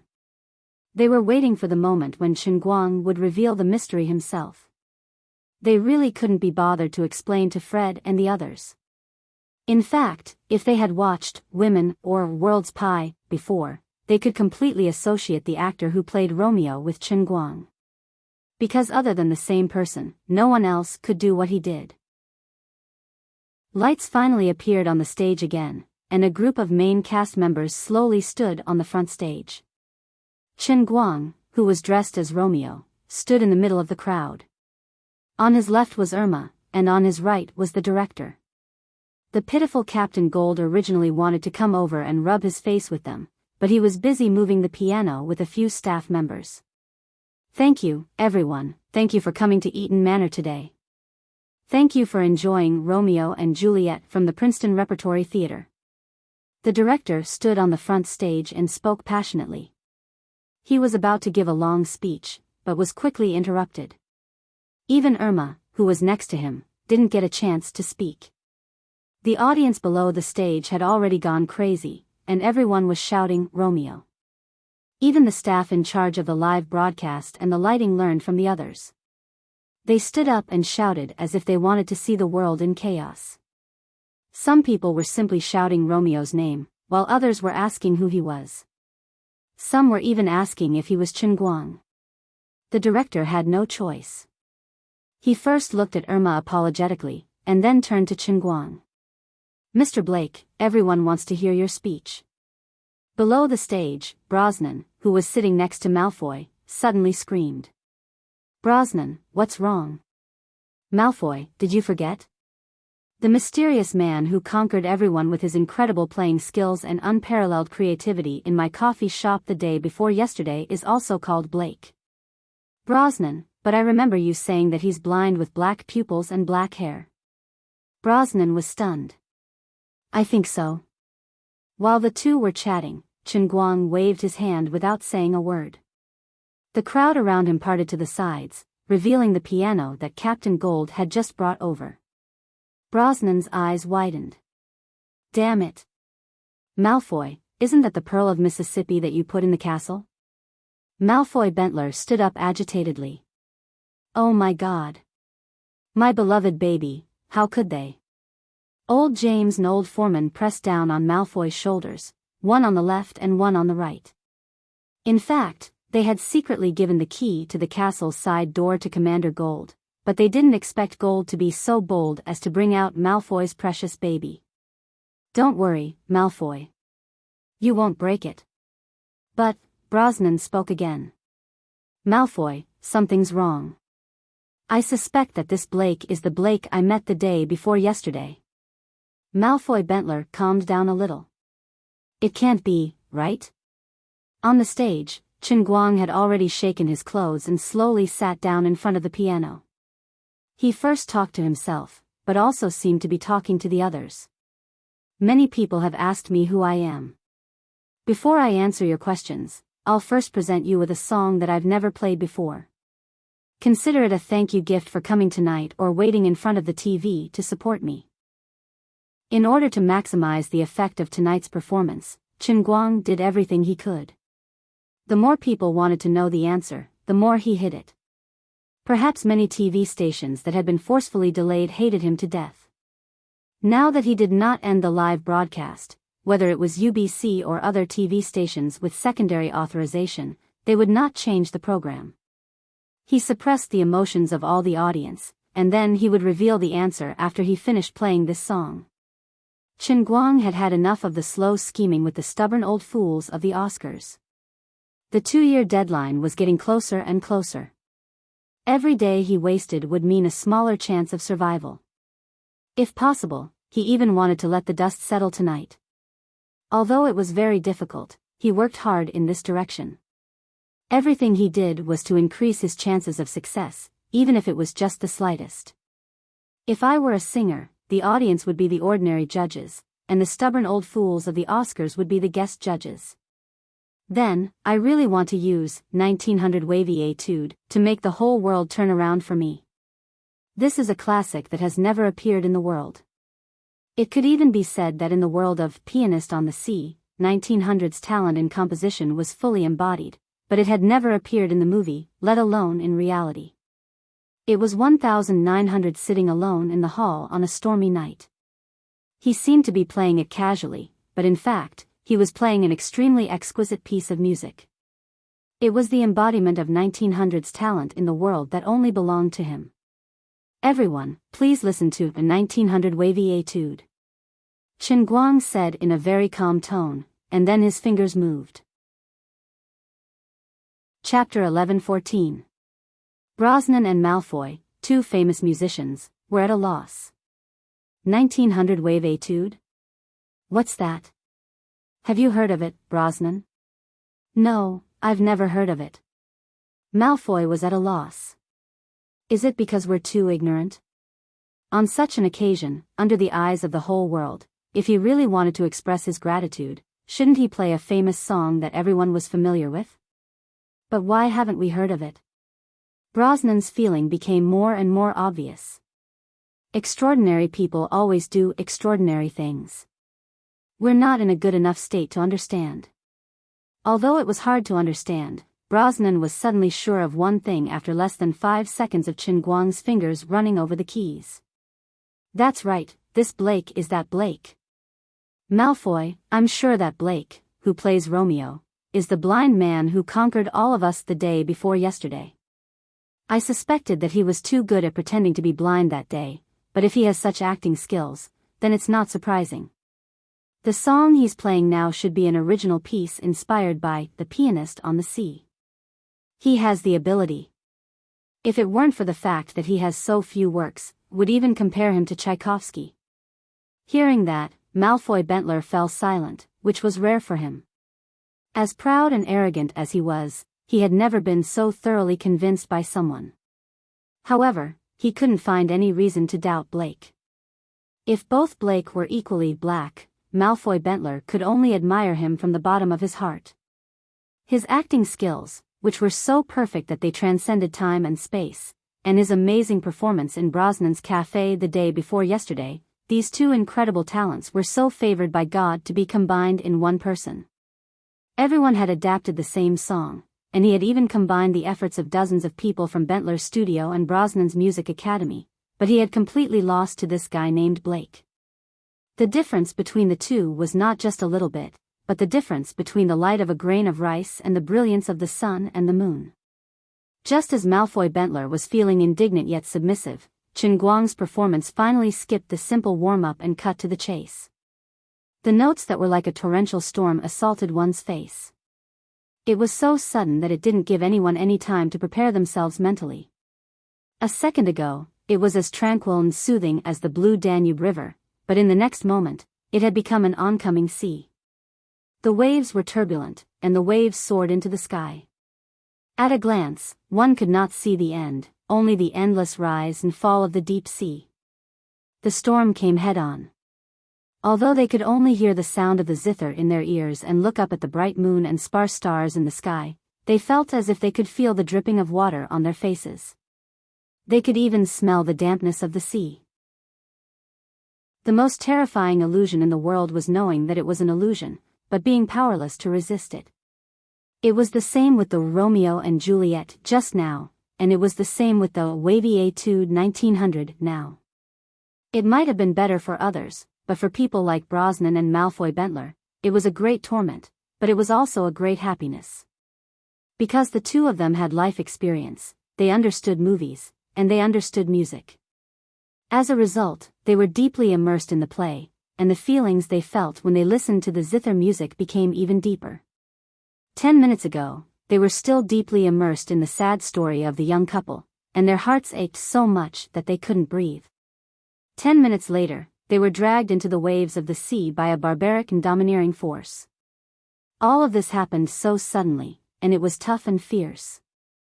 What they heard in their ears was music, but the musical notes formed one after another seemingly substantial picture. Through the zither music, they seemed to feel the incomparably broad mind of the performer and composer. This kind of mind was enough to support the purest art, and an even purer life. Just like 1900, who was born in the sea and died in the sea, he came to this world with a pure life, but only left behind a purer life. He was like a white steed that flashed past a crack, and he didn't even have a real name. But even so, it couldn't be denied that in the world that belonged to him as outlined in the movie, he was worthy of the word great. People vaguely understood the true meaning of Blake's 1900 wave breaker etude. It was called an etude, but it practiced the true meaning of life, and the courage to brave the wind and waves. The listeners seemed to incarnate 1900, sitting on this small boat of fate, sailing against the wind under the huge waves of life, and sailing far away. People like Old James and others, or Big Beard Dang and others who knew Blake's true identity, could also feel a little bit of Chen Guang's true feelings from this arrogant zither music. Why was he always so arrogant? Why was he always unwilling to bow his head to anyone who doubted him? Even if it was a temporary compromise, he would never do it. The reason was very simple. Just like what he expressed in this etude, he was very clear that his ability was worthy of respect. This was a performance of confidence, and his confidence was well-founded. In fact, he was not arrogant and rude, but when a person's talent reached a certain level, he would accurately judge his own ability. He denied and ridiculed people, but what he recognized was his own talent. What he truly respected was art, as well as achievements. He bowed his head to others and compromised, which was equivalent to denying himself. But once a person like him denied himself, it was equivalent to him belittling his own talent and achievement. Perhaps it would affect the state of mind that he had to reach or even surpass the peak in a certain field. Only a genius who was endlessly focused could be like him in every field that he set foot in, unprecedented and unparalleled. The reason why he could conquer every field that he wanted to conquer was because he had such a perfect and confident heart. He was a very complicated person. Those who had interacted with Chen Guang many times knew that although he was not refined and courteous, he definitely respected the old and loved the young. In the beginning, he had such a strong opinion of the Oscar committee, and his relationship with them was so strained. But after Irma pulled some strings, he did not show any arrogance when he saw old James, but instead, he politely called him Mr. Watson. Another example was the time when he was targeted by the big shots in the North American film industry at the premiere of Women. If it wasn't for the divine weapon that fell from the sky, his premiere would have been completely ruined. But so far, he had never spoken ill of anyone in public. Although William Jones and Ben Affleck each accused Chen Guang of being rude on their social media, those who knew Chen Guang knew that it must have been those two guys who provoked him, which was why he had mercilessly slapped them in the face. All these signs showed that the real-life Chen Guang was not like ordinary celebrities who pretended to be approachable and not forget their original intentions despite being in a high position. Whether he was rich or poor, he really did not change. To achieve this was easy to say, but extremely difficult to do. Only the true detachment from his bones could support his personality of not blaming others when he was lonely, and not being arrogant when he was glorious. But when it came to his professional field, well, even though he had a lot of professional fields, let's call it Chen Guang's field for now. In short, when it came to matters involving Chen Guang's field, he changed from a good boy who respected the old and loved the young to a madman who despised the authority of the world. In the past, Jin Shiyue and Jiang Yage thought that Chen Guang was quite schizophrenic, and sometimes they even wondered if they should find him a psychiatrist. But right now, this wavy Etude 1900, which everyone thought to be Chen Guang's original work, made many people feel that they didn't understand him or that they didn't fully understand him gradually feel that they understood him. If Chen Guang, who was playing the piano and pretending to be pretentious, knew that his behavior today had left such an impression on people, he would probably laugh his head off. You really think too highly of me, my friends, you really detoxify me. I don't need such a state of mind. I'm basically a master who was forced to learn all kinds of things through force feeding. That's right, I'm actually schizophrenic. But I don't want to see a psychiatrist, it's such a waste of money. Finally, the sound of the piano continued, gradually turning from rapid to slow, and people's hearts that were tightly gripped slowly calmed down. People looked back, and in this dark night, they seemed to see a window on the side of the ship. A ray of warm sunlight after the wind and rain shone through the window into the cabin of the ship, which was filled with countless floating dust. People's eyes were filled with the golden radiance of the sun, and countless dust spirits were jumping in the light. The imaginary scene in the minds of the listeners was like the song of the spirits coming from a quiet 1,000-year-old forest, which could make people's hearts become more peaceful and peaceful.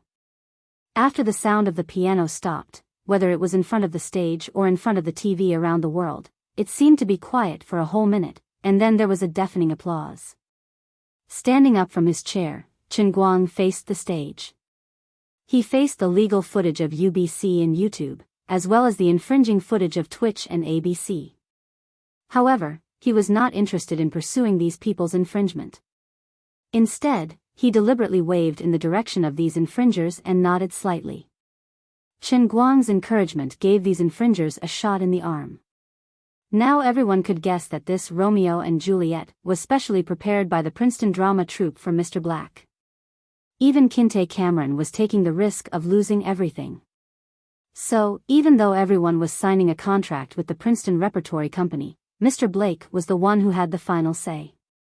As long as he agreed, then they could shoot with confidence. Chen Guang held the microphone in his hand and was not in a hurry to speak. Instead, he looked forward with eyes as deep as the sea. Chapter 11:15. The sea of people formed by the audience stretched from the stage to the Castle Villa building dozens of meters away, spreading out in a fan shape. Sitting at the front were the 100 or so members of the Oscar committee. Chen Guang nodded to old James and the others in the crowd, whose eyes were shining. The crowd spread out on both sides. Many of them were celebrities from all walks of life that he had met in Brosnan's cafe that day. Chen Guang even saw Bravo and Waltzman, the two big bosses of Prince's laboratory, in the crowd. Oh, and the heads of other scientific research institutions who had been arguing with Zhuo Jingxi recently. Other people, counting from here to the distance, were densely packed. Unknowingly, the place had been filled with nearly 20,000 people. Chen Guang glanced at the various cameras again. He thought to himself, there should be about 200 million viewers around the world right now, right? Then, this means that on average, one person in every 30 people in the world is watching the live broadcast of his stage play. According to the principle of word of mouth, as long as today is over, then the whole world will be shocked by his talent, especially his talent in acting. I only have one goal, and that is to make everyone who wants to watch movies or TV surrender from the bottom of their hearts and recognize that I, Chen Guang, am the strongest performing artist in the history of mankind. Thank you everyone. Thank you everyone. Thank you. Chen Guang finally spoke. He was full of energy and his pronunciation was perfect. This sentence was said in English, and it was a very pleasant, noble, and elegant medieval aristocratic accent. Across the ocean, Jean Shiriyue and Jiang Yage clenched their fists tightly, looking very nervous. Sister Shiriyue, what are you nervous about? Yage, I'm nervous about what you're nervous about. I think he's going to start showing off. He's happy. Oh my God, where did you learn such rude words? You can't blame me. Didn't he read online novels from time to time some time ago? I also read his book and accidentally learned it. But this word is very suitable to describe him now. Aren't you the same? No, I'm just thinking that once he reveals his identity, the Oscar will be in the bag. I'm happy for him. Old James and the other members of the World Party held their breath. They knew that the real master, who had been neglected and prejudiced recently because of his skin color and personality, was about to reveal his true face to the world. When that time came, he really wanted to see how Fred and the others would react. I'll definitely go to Donald's house and drink all the wine he's hiding.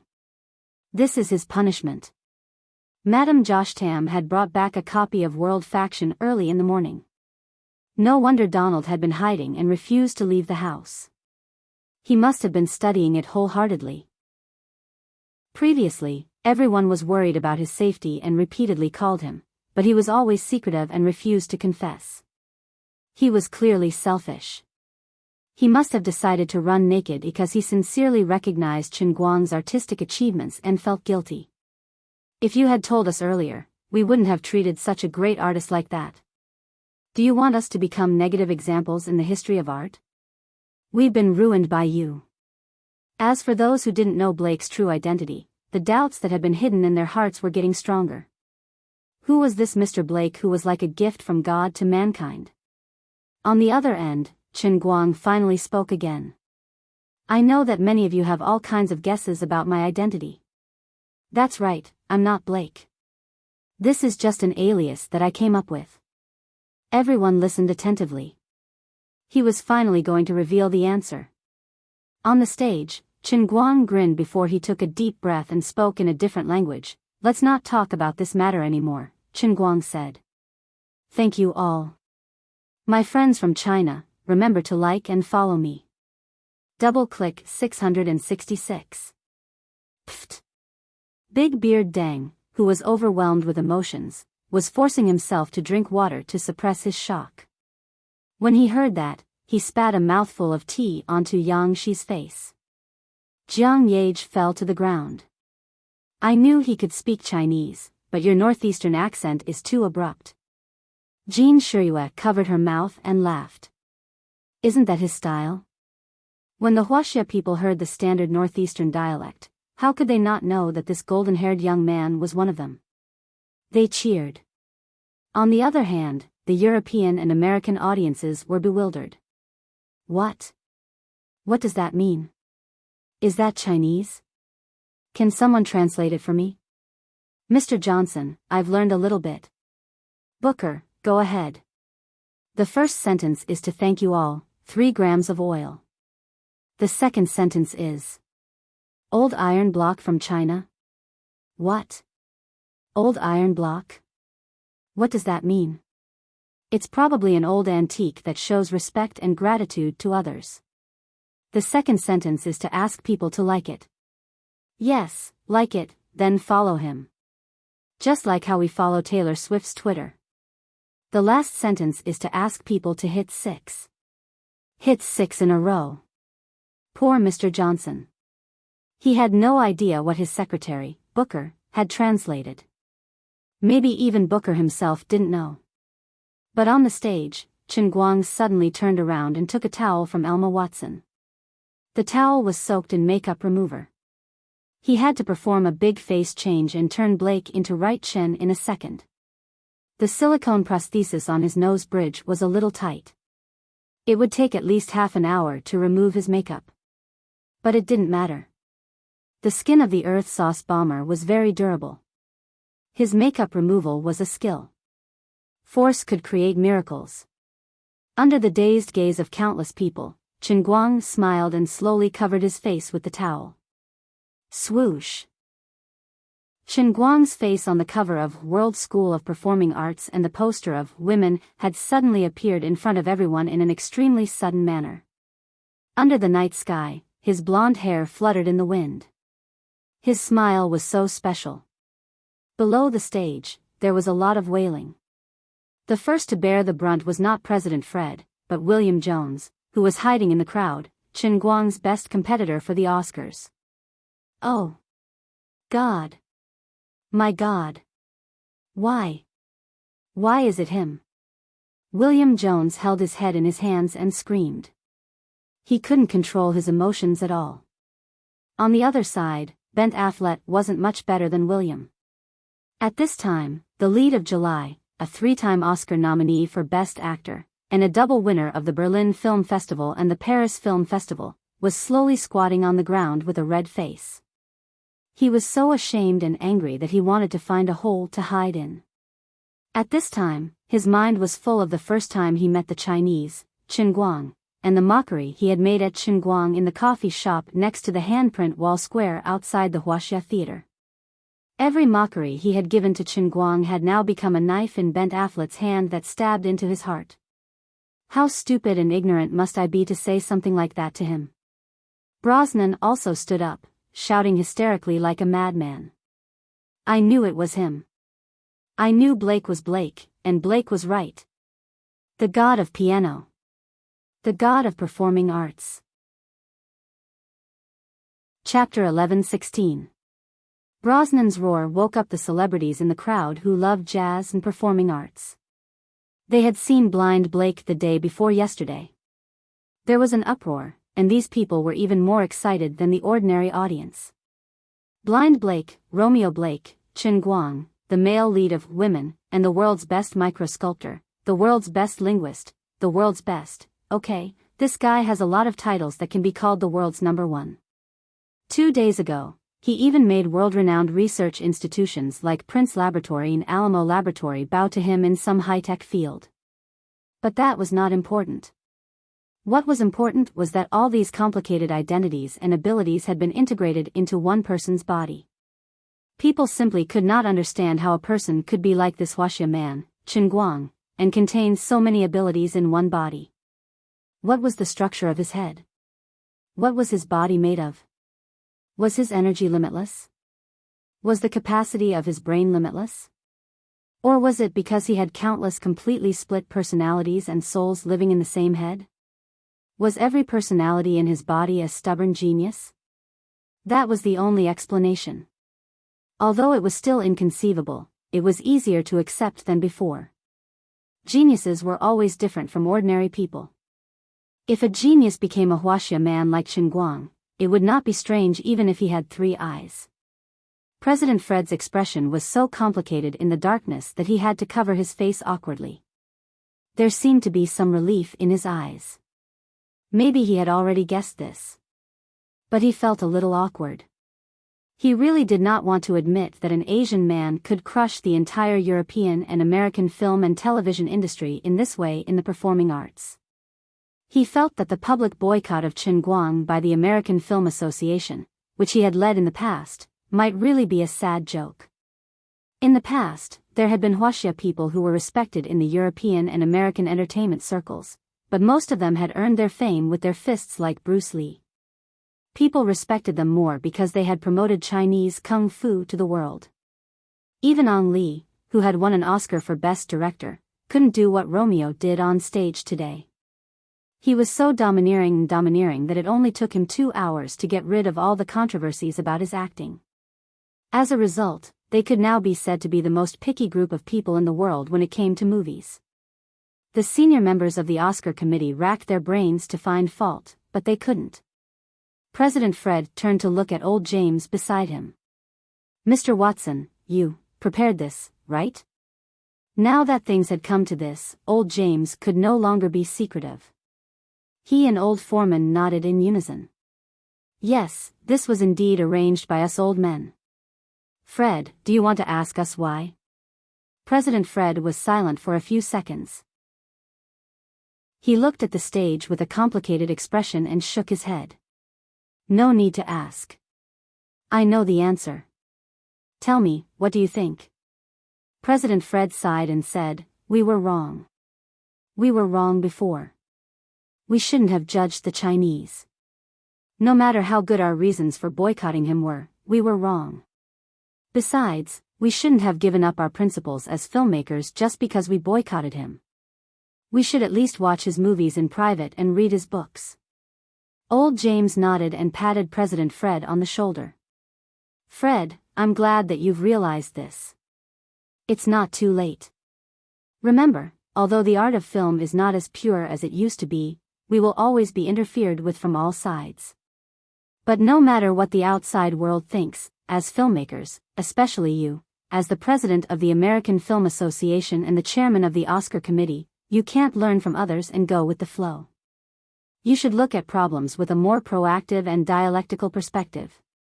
You must have your own principles and perseverance. When you encounter something, you have to use your brain and think about it. If Women was really just Chen Guang's boastful reputation, their box office would have collapsed a long time ago. This is a movie from China. Even the English dub version was only released yesterday, but the box office of this movie has already become phenomenal. There must be a reason for this. Besides, as far as I know, even though the English version has been released, the Chinese version of Women's box office is still much higher than the dub version. This can only be because Chen Guang's acting skills are comprehensive and three-dimensional. His expressions, eyes, body language, and even his lines and accent make up his unique world-class acting skills. Just like you know, performing arts are magical arts. They can infect people. We all say that if a performance can make people immerse themselves in the scene and feel the same way, then it's a great performance. However, Chen Guang is different. He has brought out every single detail to the extreme, and through his world-class performance, he has pulled the other actors and audience into his world. When we watch his performance, it's not just a simple performance, but it's like we're experiencing someone else's life. This is the highest level of performing arts. Fred was deeply remorseful. The old president is right. Old James nodded with great satisfaction and stopped lecturing Fred. He wouldn't admit that he was actually no different from Fred before. If Irma hadn't kidnapped him, an old stubborn man like him would only be more difficult to deal with than Fred and Malfoy. Fortunately, old James finally stood in front of Chen Guang with the help of his sensible granddaughter and came to his senses in time. Now, of course, he could righteously put on the posture of an old senior and preach to his successor, Fred. The 29 members of the World Party were also doing the same thing as old James. They keep saying the same thing. Young people, lads, don't think that we're useless just because we're old. See, old ginger is spicier after all. On the surface, the reason why we helped Chen Guang make this scene of Romeo and Juliet is to give him a chance to prove his ability in front of the whole world. However, gold would eventually shine, and no one could stop Chen Guang's unprecedented acting skills from gaining the acknowledgement of the world. The only difference was whether it was sooner or later. We're not giving Chen Guang a chance, we're giving all the members of the Oscar Committee a chance. Our real goal is to make you, the backbone of the Oscar Committee, who have been selectively blinded by your own choices, re-examine this matter. The judges of this year can't be nailed to the pillar of shame in history. We can't let such a sentence be written in the history of art hundreds of years later. Because of arrogance and racial prejudice, the founder of the world's performing arts and one of the greatest performing artists in human history, Chen Guang, missed out on his first Oscar Best Actor award. Fred, who was then the chairman of the committee, and his companions joined forces to create the biggest shady business in the history of the performing arts. If that really happened, how sad would it be? After being reminded by these industry seniors who boasted of their foresight, people like Fred and Malfoy broke out in a cold sweat. Poor Donald Jostein decisively became the scapegoat again. "It's all your fault, you selfish bastard. If you had told us earlier that Chen Guang was such a great person, he wouldn't have been in such a precarious situation." Apart from these people, the audiences in front of their computers and televisions all over the world weren't any better. Those who had already gone to the cinema to watch Women felt that everything was as it should be. As for those who had never been to the cinema for various reasons, perhaps because they were boycotted, or because they were busy, or for some other reason, or because they didn't understand the monograph on World's Pie, their faces were flushed with embarrassment. Those in China who had mocked Chen Guang on the internet for losing face overseas felt like they were struck by lightning. They wondered if they should take a few days of sick leave to hide. Once again, they secretly regretted in their hearts. Why were I so stupid? Why didn't I learn from my mistakes? Damn it, Chen Guang is a pit, and he makes me fall into it every time. I'm so angry that I forget the pain every time the scar is healed. Why don't you fail once? Forget it, I'll call the cake shop and order a brownish-yellow spiral cake. There are a lot of people who want to eat sh*t now, and I definitely won't be able to make it in time for the hot one. I'll just use a cake with a similar color to top it off. What? The coffee-colored cream is gone? Can't you just buy some Dove powder and sprinkle it? In less than a minute after Chen Guang took off his mask, it could be said to have shocked the world. At the same time, it also brought a lot of business to cake shops all over the world, especially in China. Sensing the cheers coming from below the stage and the gazes of worship from the audience, Chen Guang's heart calmed down. The old man had finally settled this **T incident. The so-called best effect of acting cool was, of course, to let those who thought highly of him and supported him feel proud, and to let those who only wanted to see him make a fool of himself, and wished that he could fall to the bottom of the abyss, feel so much pain that they wished they were dead. This time, who knew how many people were going to live stream themselves eating **T? If this goes on, our country's septic tanks will be emptied, right? Giving another deep bow, Chen Guang continued, in any case, would like to thank everyone for appreciating my Romeo and Juliet. Thank you to the Princeton Repertory Theater, thank you to Irma Watson, thank you to Mr. James Watson, thank you to all the people in the American Film Association who have supported and helped me, thank you to the crew of Women, thank you to all the employees of Tianguan Group, thank you. Chapter 11:17. Chen Guang really couldn't remember how many people he had thanked. He simply racked his brain for fear that he would miss out on someone. He had already treated today as his own award ceremony. Also, I have to thank a certain person who has been supporting me from behind. No, it's my goddess. As the saying went, milk is mother. Although Chen Guang and Lu Li seemed to be at loggerheads on the surface, he still had to express his gratitude subtly at such a critical juncture. Recently, they had been on bad terms. It would be good to coax her a little.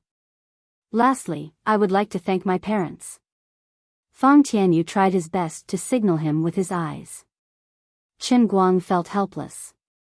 All right, I still have to thank the country. Fang Tianyu heaved a long sigh of relief. The boss was really knowledgeable.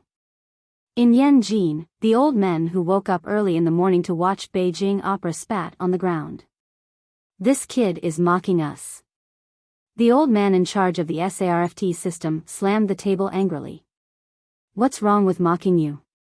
Some departments and some people forget their duties when they have more power in their hands. They forget that they should serve the people.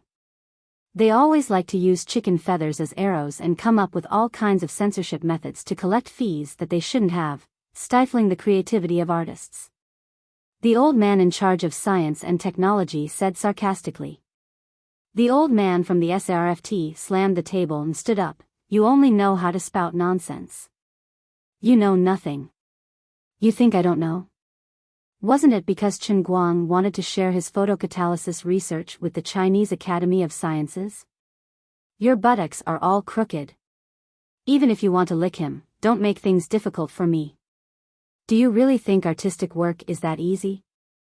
The old man from the Faculty of Science and Technology continued to speak sarcastically. Yes, I don't know if it's a good idea or not, but why did you stop me when I wanted to send out a notice to all the universities to organize their students to watch the movie?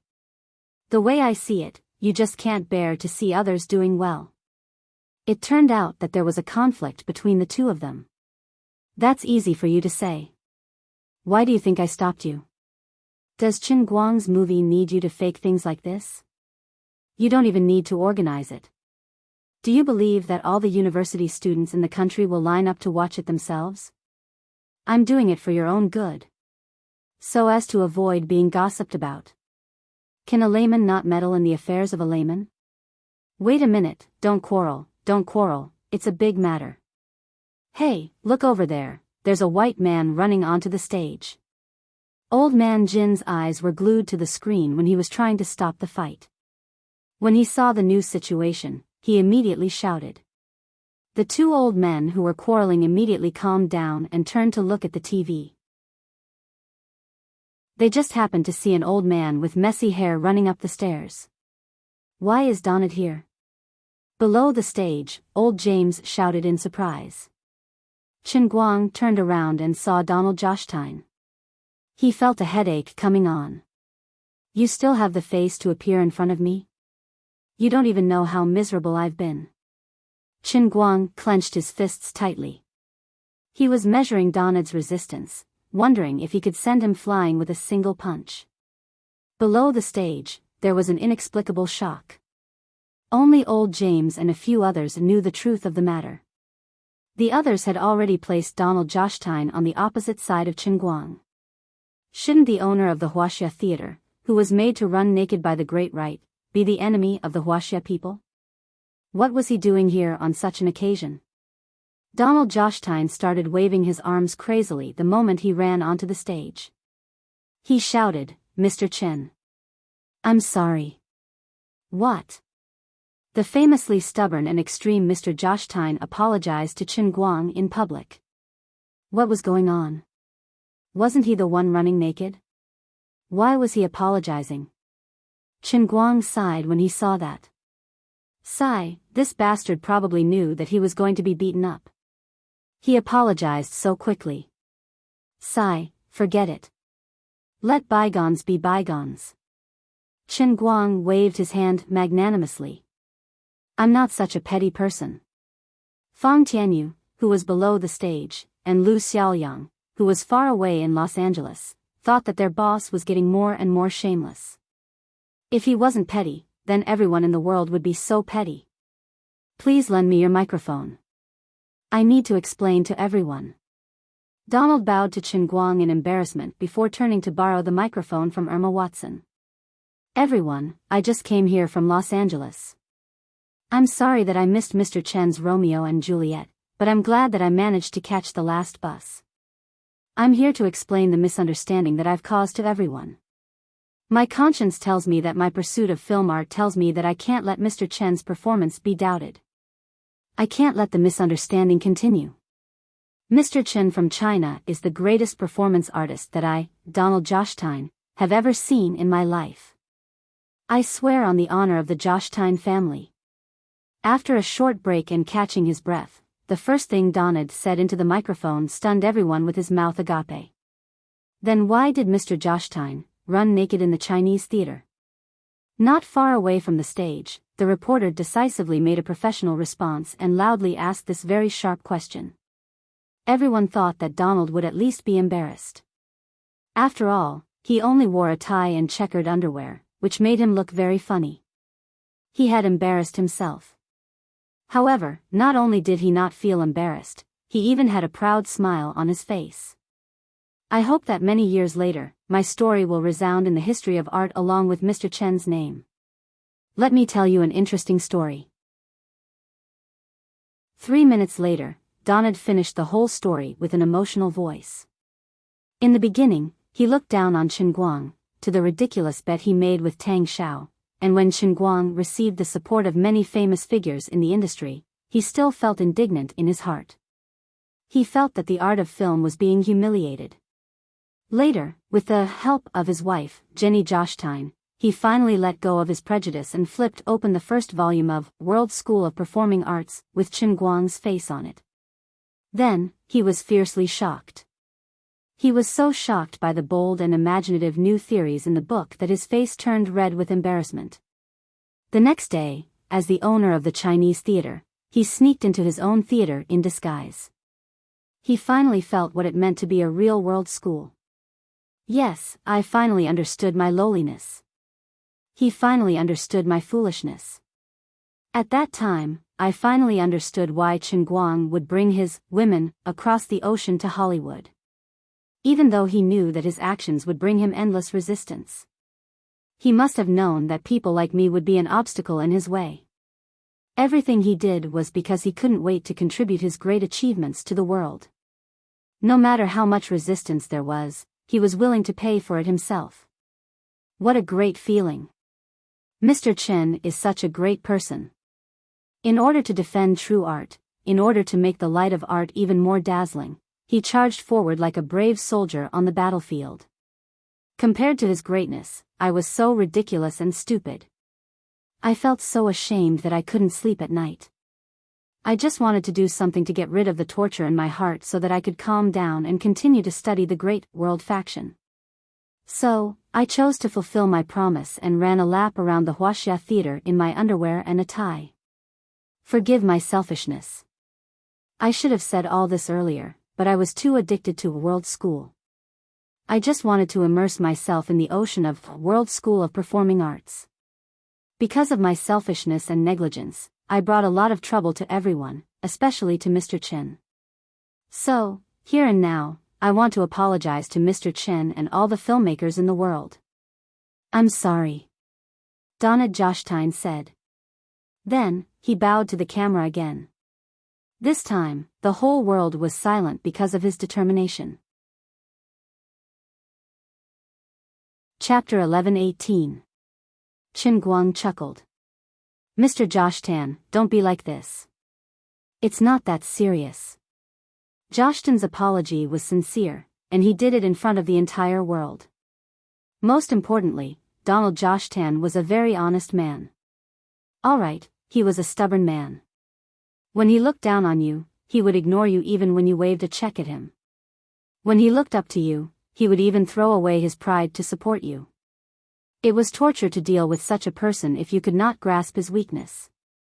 But once it was to his liking, or it could be said that he was subdued by something deep in his heart, he would no longer be secretive like many people who wanted to save face. Instead, he would directly turn from an enemy to a fan. Sensing the gazes of admiration coming from below the stage, Chen Guang couldn't sense any enmity, even with his acute senses. He even unconsciously glanced at William Jones and Ben Affleck who were hiding in the crowd. These two were his strongest competitors for the Oscars. They used to be so arrogant, but now, when they accidentally made eye contact with him, they turned their heads away in shame with apologetic looks in their eyes. Chen Guang could roughly imagine that at this moment, there might be people among the nearly 200 million people in the world who still had doubts about him, but that was no longer important. At least in the hearts of the majority of the audience, his acting skills were undoubtedly the best in the world. However, this was not enough. Performing arts such as movies and even TV series had a wide audience. Few people acted in movies, but at least half of the world's 6 to 7 billion people liked or had watched movies. 200 million people only accounted for 1/15 of the audience. This was far from enough. Including the people who had been conquered by women, Thunderstorm, and the world's faction, the total should not exceed 500 million. The overall proportion was still less than 1/6 of the audience. It was still far from the standard of the heavenly Holy Grail. However, Chen Guang wasn't anxious. With the development of modern information technology, his movie was still being screened, and World Faction was still selling well. His feat tonight would continue to spread, and it was easy for people to go along with what others said. In the future, when more people started to acknowledge his acting skills, it would only be a matter of time before he left such an impression in the hearts of the 3 to 4 billion people watching the movie. The Chinese Chen Guang was fully deserving of being the world's best performing artist. In the hearts of those who understood his work, this idea was very strong. In the hearts of those who were merely parroting, this idea might still be doubtful, but at least it would leave an impression. Even if they did not completely approve of this idea, they would not deny it either. At least they knew about this person and this matter. Now, what Chen Guang had done was equivalent to lighting a fire on dry wood and pouring a bucket of oil on it. Even if it rained, it would not be able to stop the fire. At this moment, Chen Guang knew that he had basically succeeded. Donald spoke again. Mr. Chen, I'd like to take this opportunity to officially invite you to leave your handprint on the handprint wall in front of the Huaxia Theater on behalf of the Huaxia Theater. This will be the greatest honor of the Josh Tan family in the past 100 years of being involved in the film industry. Please allow me to express my sincere apology and unparalleled respect to you with the highest courtesy of the Josh Tan family. Indeed, there had been Chinese people who had left their handprints on the handprint wall in the past. However, that was the operation of the market economy. It was not recognized by the mainstream in Europe and America. Because of that, it had caused a lot of controversy. As a result, Donald had not allowed anyone to leave their handprints on the wall for the past 2 years. In fact, Donald had not even attended the handprint ceremony back then. The people who had paid to leave their handprints on the wall were not using the same wall as Master Chaplin and the rest. They had built a new wall later on and did not have any actual status at all. Of course, the people in China would definitely not take the initiative to talk about this. In fact, once it was reported on the internet, they would try their best to suppress it. It had probably been many years since Donald had publicly invited someone to leave their handprint on the handprint wall, let alone in such a respectful tone. Suddenly, a figure rushed up from below the stage. It was Fred, the president of the American Film Association. He took the microphone from Captain Gold and stood beside Chen Guang. Mr. Chen, on behalf of the American Film Association and the Academy Award Committee, I would like to formally invite you to leave your name in the World Film Hall of Fame in Hollywood. In addition, I would like to sincerely invite you to give us a real public lecture. We really want to hear you personally explain your world-class performing arts. As expected of Fred, who was half in the film industry and half in politics. His ability to adapt to the situation was not just for show. Just 2 hours ago, he was the most influential person in the world who was boycotting Chen Guang. However, he had now become Chen Guang's most loyal fan. Perhaps it was because he was really moved by the world-class party, or perhaps it was his decision after weighing the pros and cons. However, there was no doubt that Fred's attitude would play a decisive factor. Chen Guang took a deep breath and nodded at both of them. Then, he said in a serious tone, "All right. No problem." Hence, under the watchful eyes of almost 200 million people, Donald Jostein and President Fred, representing 2 different film halls, issued an official invitation to Chen Guang. Chen Guang also accepted the other party's offer of a way out. Actually, based on his temper in the past, even if he had the upper hand, he would not stop until he humiliated the other party to vent his anger. However, things were different now. Chen Guang had become a big shot, and the other party apologized sincerely under the watchful eyes of the public. Moreover, the more obvious their change in attitude was, the more contrasting it would be in the eyes of ordinary people. This would be a great help to Chen Guang's subsequent attempt to become a god of acting. Tonight's 3-hour global live broadcast of the stage play finally came to an end in a joyous atmosphere. Subsequently, reports about Chen Guang's version of Romeo and Juliet spread all over the world like snowflakes. There was also Donald Jostein's apology and clarification, as well as President Fred's invitation. Of course, there were also all sorts of flattery that involved women and the World Party. Overnight, Chen Guang's name changed from a new actor who had just entered the industry to a world-famous master. They had heard of Chen Guang in the past, and this was akin to having their impression of Chen Guang refreshed. They quickly overlapped the actor Chen Guang with the countless identities he had in the past. Finally, when they realized that they were the same person, their personal image of Chen Guang rose once again. That night, the midnight screening of Women in the United States once again exploded in the box office. It continued to rise against the trend and even surpassed the feat of breaking 10 million people in a single day. The one-day box office reached an incredible US $50 million. In addition, originally, Chen Guang had no plans to release in Europe. Recently, several large European hairstyling companies had been negotiating with the Tianguang Group in China. They had also besieged Lu Xiaoyang and Feng Tianyu in Los Angeles and Princeton respectively. If it weren't for the strong moral character of the Tianguang Group, they would have been addicted to the sugar-coated bullets thrown at them. Originally, the negotiations had been going back and forth. Because the price and terms of both parties hadn't reached a completely satisfactory level within the Tianguang Group, they hadn't been able to come to an agreement. As for Chen Guang's opinion, when Feng Tianyu asked him, this was what he said. Don't talk to me about these trivial matters. Anyway, I only have one request. We've spent so much money here. Since the European side has taken the initiative to come to us, of course, we have to take the money. Most importantly, they have to ensure the transparency of the screening schedule and box office statistics. As for the distribution of the box office, you guys know better than me. Anyway, the more money, the better. The more people watching the film, the better. I don't care about anything else, I only care about the results.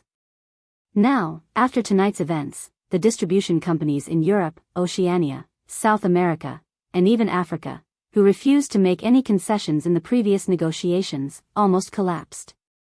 Originally, they could still insist on the conditions because they had made up their minds that if they couldn't come to an agreement, they would let the domestic distribution companies unite and not import the film.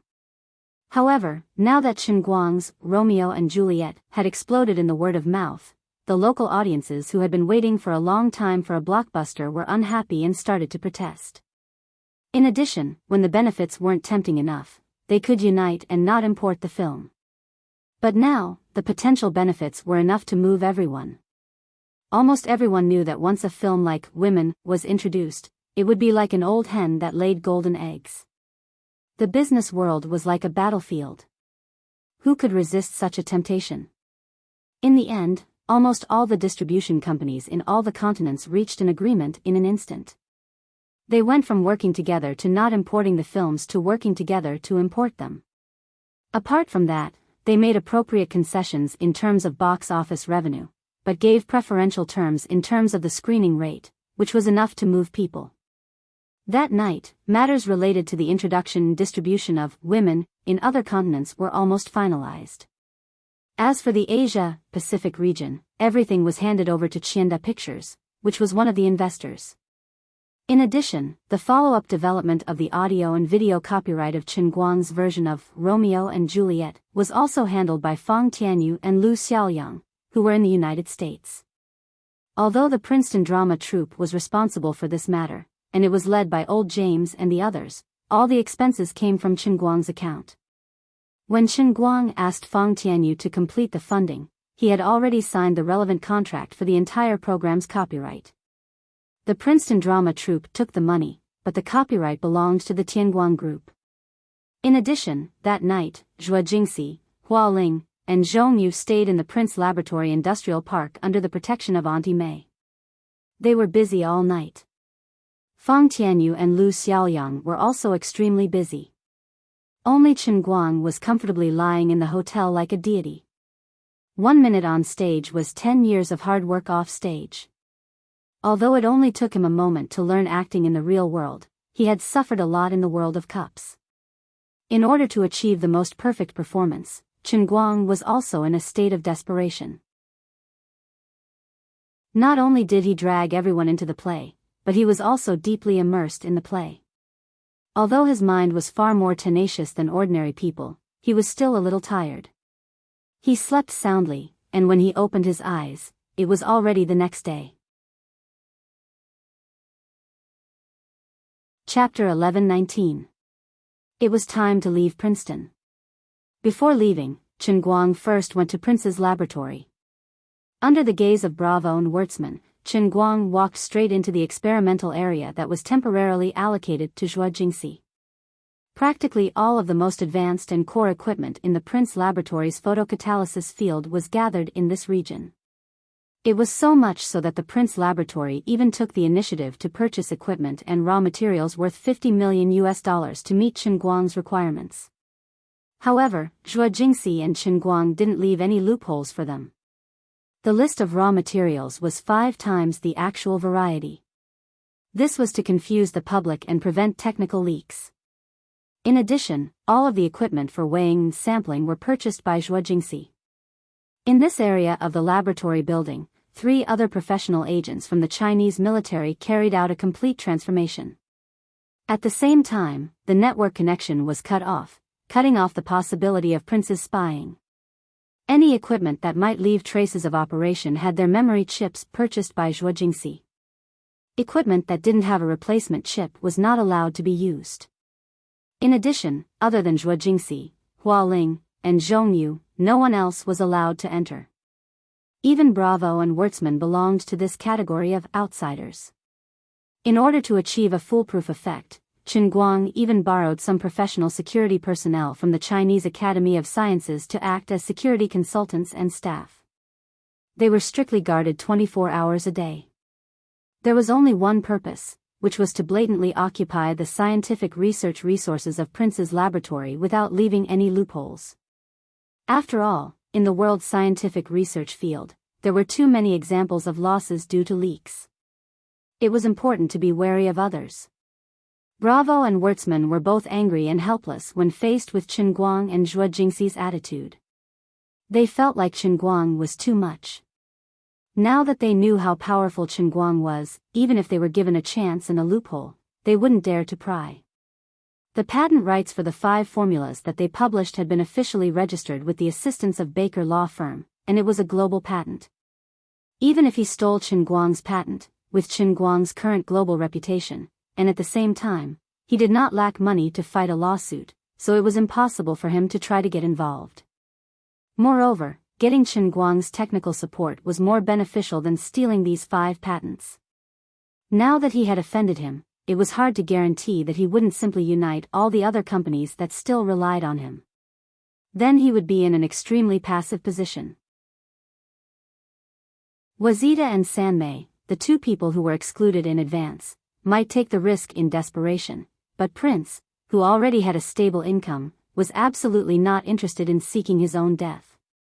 "Hey, Teacher Zhuo, I'm going back to Los Angeles now." Outside the laboratory, Chen Guang looked at Zhuo Jingxi, who was wearing a white coat, through the dust-free glass. Prince had provided the highest-level dust-free laboratory. The conditions were much better than Gokyo University's, but there were still some inconveniences. "Okay, you go ahead and wait for my good news. I'll try to make all of them for you in a month and a half," Zhuo Jingxi said with a smile. Chen Guang was a little annoyed. How could we not kiss each other affectionately? This time, he met Teacher Zhuo in Princeton, but he didn't get to drink any soup. He felt so miserable. "I'm a bit reluctant to leave you, how about we don't do anything today? Let's go have a meal to celebrate. I feel like everything has been going well recently." Zhuo Jingxi just smiled and did not say anything. She was not a child anymore. How could she not understand Chen Guang's intentions? "No, this isn't a school, and it's not a verification experiment. Today is a very important synthesis step, I can't leave." "Oh, you're a big shot that attracts the attention of the world. Time is precious to you, and I really can't leave. Wait until I'm done with the things on hand and complete the conversion of the results of these 5 formulas. Your Tongshan factory will be safe, and your laboratory will be built. When that time comes, you can do whatever you want, okay?" Zhuo Jingxi was soft-hearted. She looked at Chen Guang's eager face and teased him through the glass. Chen Guang sighed in his heart. Time is precious, but isn't a night worth 1,000 gold? Also, how can things be done in this world? There will be a lot of other things to do. He had to achieve his dreams and pursue his career, but he also had to improve his quality of life, right? "Oh yeah, have you thought about the name of your laboratory?" Zhuo Jingxi asked again. Chen Guang was too lazy to think about it. "I don't have time to care about this, I'll decide when the time comes." "Teacher Zhuo, come quickly," ignored Chen Guang. On the other side, Hualing started to urge him again for some reason. Zhuo Jingxi quickly said goodbye to Chen Guang. Go do what you need to do, I'll go first. Don't worry about me, we arrange for people to stay in the laboratory every day, it's safe. Chen Guang nodded helplessly, said goodbye to Auntie Mei, who was sitting next to him drinking tea and reading, and left with a bitter smile. Chen Guang boarded the plane alone at 9 o'clock. 9 hours later, around 7 o'clock in the evening, he successfully arrived at LAX. Fang Tianyu did not follow him back. Instead, he was left in Princeton to deal with the aftermath of Luo and Zhu. Chen Guang also asked him to assist Zhuo Jingxi. The handprint wall ceremony was delayed by a day, to tomorrow evening. This way, they would have more time to prepare for the ceremony. Donald planned to let Chen Guang leave his name on the first handprint wall, along with Chaplin, Hitchcock, Akira Kurosawa, and other masters who would go down in history. Moreover, Don had even wanted to write such a note under Chen Guang's handprint. The founder of the World School of Performing Arts, the youngest master in the history of film, the great artist who brought the performing arts into a new era. In addition, the members of the Film Association, including President Fred, Malfoy, Old James, and others, had flown back to Los Angeles earlier than Chen Guang. They were preparing for the World Film Hall of Fame ceremony the day after tomorrow. At the same time, they had to send out public invitations to invite senior and ordinary members of the Film Association to give a public lecture by Chen Guang in the Film Association's conference hall, which could accommodate 2,000 people. The specific content and video of the lecture would be promoted to all parts of the world in the form of teaching materials under the promotion of the Film Association. If it had been someone else, Fred and the others might have asked them to make sufficient preparations for such a lecture. At the very least, they would have to come up with a complete lesson plan and pass the Film Association's review and approval. However, as for Chen Guang, since everyone had not been very happy with each other previously, and Fred and the others did not even know how to nitpick Chen Guang's theoretical system, they simply cut out the minor details. In short, anything that Chen Guang said about the World School of Performing Arts would definitely be the golden rule. They even seized the time to preview the 2 books of World School of Performing Arts on the plane. However, there was a very awkward situation. Other than the 29 members of the World School of Performing Arts, the others could not buy it on the streets that night. However, Chen Guang did not agree to release a digital version, so the big shots of the Film Association could not buy a copy of the film monograph. It was the biggest joke in the world. In the end, Fred and the others went through a lot of trouble and finally managed to get more than 20 sets before they boarded the plane. However, it was still far from enough for everyone to have a copy. As a result, when they boarded the plane, they had no choice but to squeeze together and read the same book at the same time. This situation only changed after they got off the plane in Los Angeles that afternoon. Perhaps it was through extortion, or perhaps it was through persuasion, but in short, the big shots managed to get their hands on a set. In addition, before Chen Guang got off the plane, they continued to show their prowess. Under Donald's lead, they directly charged into the spare viewing hall of the Huaxia Theater in Hollywood and booked it, or they used the privileges of the association to take the digital source to the small screening hall in Fred's house, or they secretly went to someone's house to watch. Chen Guang returned to the Flemington Hotel and asked Lu Xiaoyang to report to him. Boss, our total box office in Huaxia has officially exceeded 1 billion yuan, and the North American box office has reached $430 million. Currently, the full distribution contracts for the rest of the Asia-Pacific countries, Europe, Oceania, South America, and Africa have just been signed. The day after tomorrow at the latest, it will be released worldwide. Chen Guang nodded calmly and satisfactorily. That's good. But Face was stunned by Chen Guang's calmness. No wonder he was the boss. He could remain calm even if Mount Tai collapsed in front of him. If it was someone else who heard such a box office performance, wouldn't they jump 3 feet high? According to the estimates of accounting firms such as PricewaterhouseCoopers and a market research company under Forbes, the global box office of Women is very likely to exceed $2 billion. Chen Guang was still very calm. Who has the highest box office in history? How much is it? It's James Cameron's Avanti, no, Avatar, 2. 73 billion US dollars. The second place is still Cameron's Titanic, 2. 185 billion US dollars. Chen Guang sighed. It's very difficult to be the first in history. Lu Xiaoyang felt lucky that he had been with the boss for some time. If it were someone else, it would be very difficult to resist the urge to beat him up. Boss, in the past, it was very possible for a movie to be released for a year. Times are different now. Even the best movie will not be released for more than 3 months. 2 billion USD is already very impressive. Chen Guang shrugged. Fine. How much can we get? The average domestic box office is 40% to 60%, and we can get 5% of the North American box office. After pulling in all of them, deducting the distribution costs and the share we give to Chienda Pictures, our company's final profit should be around 700 million US dollars. Chen Guang's lips curled up slightly, and then he suddenly stopped smiling. I can't smile. I can't smile. 700 million US dollars. I can only get tens of thousands of RMB a month from a female student in a film school. With so much money, if I were to do bad things, how much can I get? Harem of 3,000 beauties. Oh no, I can't control my arm anymore. Damn, maybe I've been holding it in for too long. My mind has been a little open recently. That's good. What else is going on?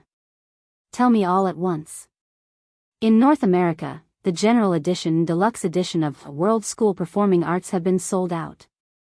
Now we want to print 5 million more General Editions and 1 million Deluxe Editions, but... Chapter 11:20. But why? Boss, you know that the manufacturing costs in North America are very high, and we are in a hurry. Many printing factories have taken the opportunity to demand exorbitant prices. Although our company is not short of money now, we all know how you do things. Chen Guang nodded and snapped his fingers. That's right, butt-face. You know me well.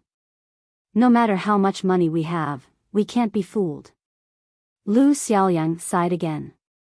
But the market reaction is too strong. Bookstores all over the United States are crazily sending orders. You know, although the copyright awareness in North America is not bad and it is almost impossible for paper copies to be pirated. But as time goes by and the demand is too strong, we can't guarantee that the scanned electronic files won't spread on the internet, which is likely to affect our profits. We also plan to increase the price of the ordinary edition to $59 and the deluxe edition to $119. In total, there is close to 200 million US dollars profit margin in this deal. Chen Guang's mouth twitched, and his eyes began to redden. No one would complain of too much money. He also realized something else. Although after last night's battle, he was one step closer to the statue of Best Actor, and there was a faint feeling of budding in his heart, the statue still hadn't appeared. Of course, the sooner the battle was over, the better. It was indeed necessary to solve the problem of the shortage of the world faction as soon as possible. He tried to look calm, but it was very difficult. Then we should increase the print run. But the price of the printers is really high. Chen Guang also sighed. The old man had been in the business for many years and had never suffered losses in silence.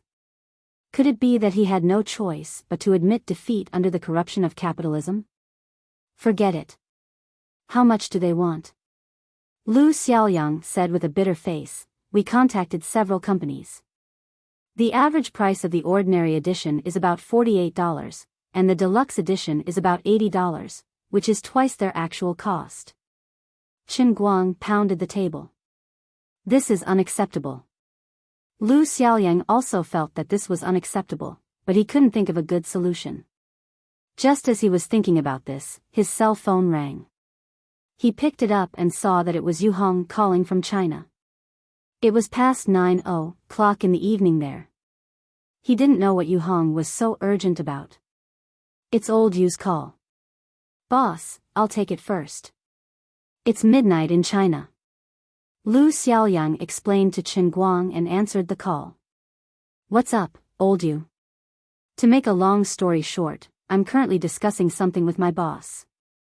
On the phone, Yu Hong seemed to want to say something, but in the end, he still opened his mouth and said, there's a little situation in the country. Xiao Lu, don't be in a hurry to tell the boss. Chen Guang's ears were sharp, and he could hear everything clearly. With the old man's ears, did he even need to turn on the speaker? Yu Hong's sneaky, don't tell the boss, was as loud as thunder. They had rebelled. The team was too big, and the people's hearts were scattered. It was not easy to lead the team. Even an honest person like old Yu wanted to hide something from him. This was intolerable. Chen Guang snatched the phone from Lu Xiaoyang. Old Yu, what's up? Why can't you tell me? Boss, did you hear that? Yu Hong was embarrassed. Chen Guang snorted. Of course. My ears are sharp. But old Yu, don't worry. I won't blame you. We're working together, and I have 100% trust in all of you. If there's anything wrong with your work, we can talk about it. I'm easy to talk to. You should know me. Yu Hong hesitated for a while. That, boss, I'll tell you. Go ahead. Don't worry and speak boldly. Chen Guang looked as if he was a magnanimous person who wouldn't hold a grudge against a lowly person. After that, he turned on the hands-free mode and gave a hand gesture to Lu Xiaoyang before making a reassuring expression. His body language and expression were basically saying, we've been working together for a long time. As long as it's not an unforgivable mistake in principle, I won't argue with you. Actually, this is not our problem. Alright, we also have some problems. But it's more of your problem, boss. Yu Hong spouted a whole bunch of strange words. Chen Guang felt that there was a hidden meaning in Yu Hong's words. Can you stop with the tongue twister? Old Yu, why are you getting more and more dishonest? Chen Guang pretended to be angry. Yu Hong finally said helplessly. There's a problem with the publishing and distribution of World School Performing Arts. Chen Guang was unhappy. What's wrong? We are robbing people in North America and asking for a high price. Are the printing factories in China doing the same? Yu Hong, no. This is not the case. It's another situation. Boss, the 10 million sets that you specifically mentioned before have all been printed, but the sales after the launch are a little awkward. How is that possible? Chen Guang was confused. He thought to himself that it was impossible. He was doing well in the foreigner's territory, and he was even out of stock. Why did his own people not buy it? What kind of world is this? Why are those evil trolls targeting me? Is there a limit to your worship of foreigners? As a fellow Chinese, I have succeeded. Why can't you see me doing well? The old man's plan to win the Best Actor award was based in China. How could this be? People's hearts are not what they used to be. It's sad and lamentable. Mr. Lu Sun once said, forget it. I won't quote the classics. Anyway, I've been tricked by my own people this time. Chen Guang was heartbroken. What is this? Old Yu, you don't know how popular World School Performing Arts is in North America. I really didn't expect that my family in China is dragging me down. Boss, it's not easy to sell the full English version in China. After all, it's difficult for ordinary readers to read it. Chen Guang's expression suddenly froze. Then he grabbed the phone and turned to look at Lu Xiaoyang. But face, is the full English version printed in China? Lu Xiaoyang nodded with a bitter face. That's right. Boss, you only wrote the English version. We were in a hurry to print it. You didn't even have time to translate it. We didn't have enough time to find someone else to translate it. We wanted to print a few copies first to test the waters, but you insisted that we print 10 million copies. The cost of printing in China is lower, but the total cost of 10 million copies is more than 200 million renminbi. Yu Hong was also saying something similar on the phone, but it was more practical. Well, boss, these printing houses only took part of the deposit from us because of the reputation of the Tianguang Group and the impressive box office of Women. But now all the books have been printed, and they are all piled up in the warehouse of our cooperative publishing house. The problem now is that on one hand, the publishing house wants us to take all the books away as soon as possible. On the other hand, the printing house also needs to pay the balance as soon as possible. But the booksellers all over the country are asking us to return the books. Many of our previous orders have been cancelled. The full English version is really not selling. Sigh. Chen Guang knew that things were not going well. This was King embarrassing. After all this time, it was not that his family had abandoned him. It was just that he had been hot-headed and arrogant. He did not pay enough attention to the details and forgot the most important thing. He took it for granted that he had created the magnificent feat of selling 10 million full English versions of academic monographs in China.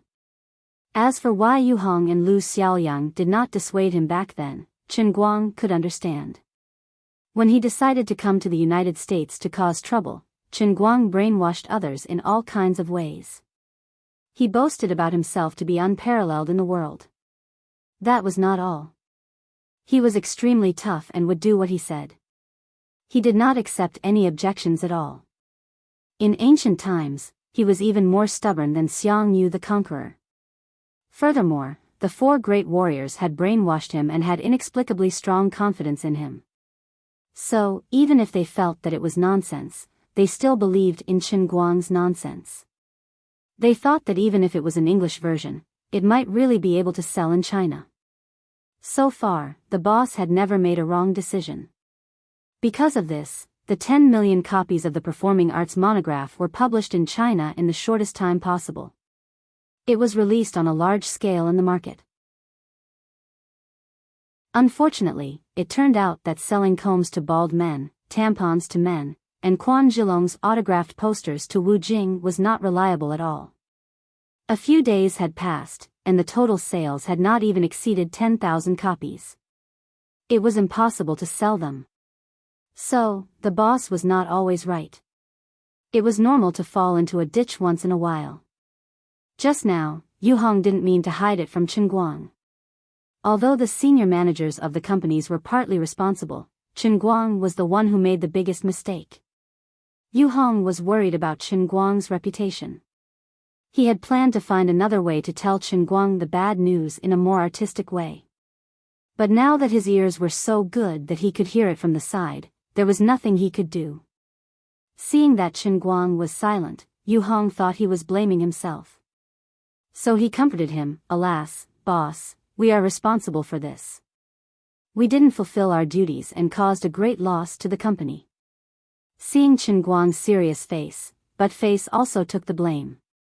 "Boss, don't worry. We will find a way to overcome this difficulty together." Chen Guang forced himself to stay calm and waved his hand. "This is not a difficulty at all. It's just 200 million yuan. Our movie makes so much money. It's just a drop in the bucket. Boss, it's 260 million yuan. On the phone, Yu Hong interrupted at an inopportune time. Chen Guang's hands trembled slightly. He was so sad that he couldn't put it into words. Looks like this old man's illustrious reputation is going to be ruined in a day. What a scam. If it was another boss, he would have thrown the blame on the table immediately. Why didn't you remind me earlier? However, Chen Guang was not used to shirking his responsibility. Before he came to the United States, he had been furious because his colleagues always undermined him. When he decided to print 10 million sets, Fang Tianyu and Lu Xiaoyang also questioned him. He was so obsessed with the pleasure of acting tough that he lost his mind. He didn't give them any room to object. However, it was useless to regret now. His loss was even more painful than buying the Tongshan industrial plant for 170 million yuan. This was the disadvantage of getting richer and richer. When he was poor, he made a stupid mistake and was cheated online. The loss was only about 1,000 yuan. Now he was so rich that his loss was as high as 260 million yuan because of his carelessness. Although he was making money on the movie side, it was sad to lose money on the other side. He forced himself to stay awake. Ha ha ha, this is a small matter. Don't worry about the details. I let go of the microphone and yawned, but my mind was spinning rapidly as I tried to think of a way to escape. Faced with this situation, how should I turn the tide? He could admit that he lost money, but he couldn't admit that he lost money. This would stain his glorious image in the eyes of his employees. He must think of a way to turn the tide as soon as possible. Suddenly, his mind seemed to be enlightened. Ding dong. I got it. The Qin Guang in Lu Xiaoyang's eyes suddenly stopped frowning. Not only that, the corners of his eyes began to bend slightly, and his mouth began to smile. What kind of smile is this? Qin Guang's expression reminded Lu Xiaoyang of the Romance of the Three Kingdoms that he had read many years ago. In the story, Zhuge Liang, who was thousands of miles away, won the battle. The Prime Minister didn't even hide the truth from his own people when he tricked them with his amazing plan. When everything was settled, Prime Minister Zhuge, who even tricked his own people, would show an expression that said, "Ha, you idiots. You didn't expect this, did you? Let the old man tell you everything in detail." That's right. Don't panic. Don't panic. Don't panic at all. Qin Guang finally spoke once more. His voice was filled with vigor. He waved his hand generously. Lao Yu, butt face, you are all not. Yes. Panic. Everything is under control. To tell you the truth, this old man, oh no, this is my preparation for a rainy day. This is exactly what I want. Ha, you were shocked just now, right? Did I do a good job? Lu Xiaoyang and Yu Hong, who was on the other side of the phone, were at a loss. They didn't understand what Qin Guang, their boss, was going to do this time. Qin Guang wiped the sweat off his forehead. He felt that it was even more tiring than acting as Romeo to trick Butt-Face into the role. As expected, art comes from life, and life is better than art. Lu Xiaoyang and Yu Hong said almost at the same time, "Boss, what's going on?" Qin Guang said with an enigmatic smile, "To be honest, I have expected all this. I plan to print 10 million copies of the English version in China. But face, have you forgotten? We have run out of stock in North America. We haven't even started to publish it in Europe. Now the printing houses in North America are taking advantage of us, right? I have planned to transport 10 million copies from China to North America and sell them in North America." When Qin Guang spoke, his face was brimming with confidence and pride. He was waiting for Lu Xiaoyang to change his expression to that of worship. Lu Xiaoyang clasped his hands together and said, "Boss, you can predict the future. Boss, you can win 1,000 miles away." Unexpectedly, Lu Xiaoyang scratched his head. "Well, 10,000 tons of books can only be shipped by sea. We can charter a fast ship, which can reach Los Angeles in about 3 weeks. But there is a problem." Qin Guang's heart missed a beat. What's the problem? Although it is a full English edition, it is still a domestic publication. It is fine if only 1 or 2 copies are shipped over in small quantities, but there are 10 million copies. The North American Publishing Office will not approve it, and the U.S. Department of Commerce will not approve it either. We are suspected of dumping. Yu Hong was also saying the same thing on the phone. Qin Guang was cursing in his heart, but he couldn't show it. He was still very calm. "Comrade Lu, I have a way to solve your problem. It is also within my consideration.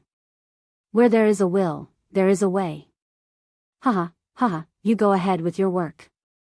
I will prepare the teaching materials for tomorrow's lecture."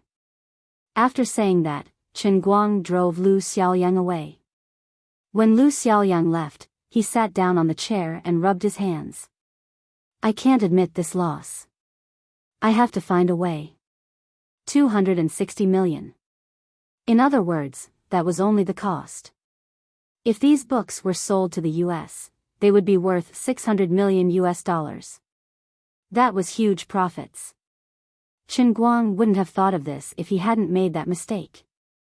But now, he had to use his brain. Chapter 11:21. Half an hour later, Lu Xiaoyang and Fang Tianyu came up with a temporary solution. First, they will promote overseas purchasing in the US.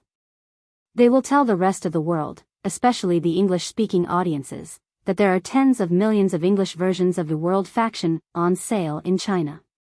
It's not only the Chinese who buy overseas products. Foreigners can also buy Chinese products. If you are in a hurry and want to see the secrets of the World Faction, don't hesitate to pick up your phone and call the purchasing hotline. Shun Feng oversees direct plane delivery to your home. Other than that, you can also log into Amazon. There are many global merchants waiting for you there. This is knowledge, and the earlier you buy it, the earlier you can stand out from the crowd. What? Someone thinks the $10 postage is too expensive?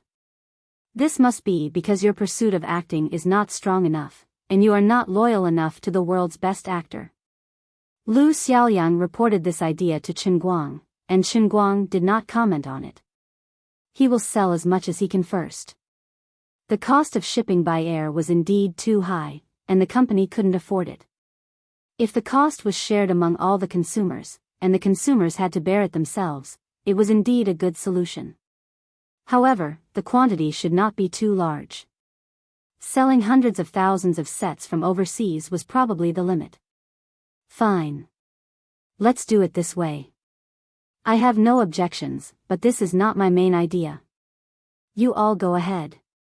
After hanging up the call with Lu Xiaoyang, Chen Guang secretly called Tang Xiaokai about this matter.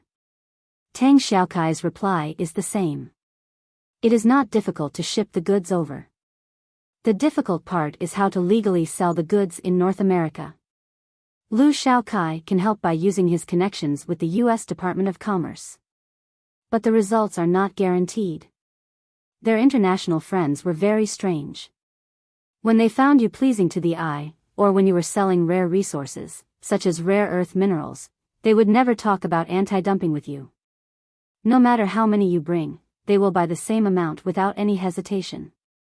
But if it is a finished product or a cultural publication, they will have thousands of rules to explain to you. It is hard to deal with. No matter who it was, they didn't care about connections, they only cared about money. 10 million sets of Huaxia's publications were shipped to the US, which meant that the US publishing and printing market would be hit hard. It meant that the US's GDP of hundreds of millions of US dollars would disappear out of thin air. The United States also has workers, and American workers also have to eat and drink.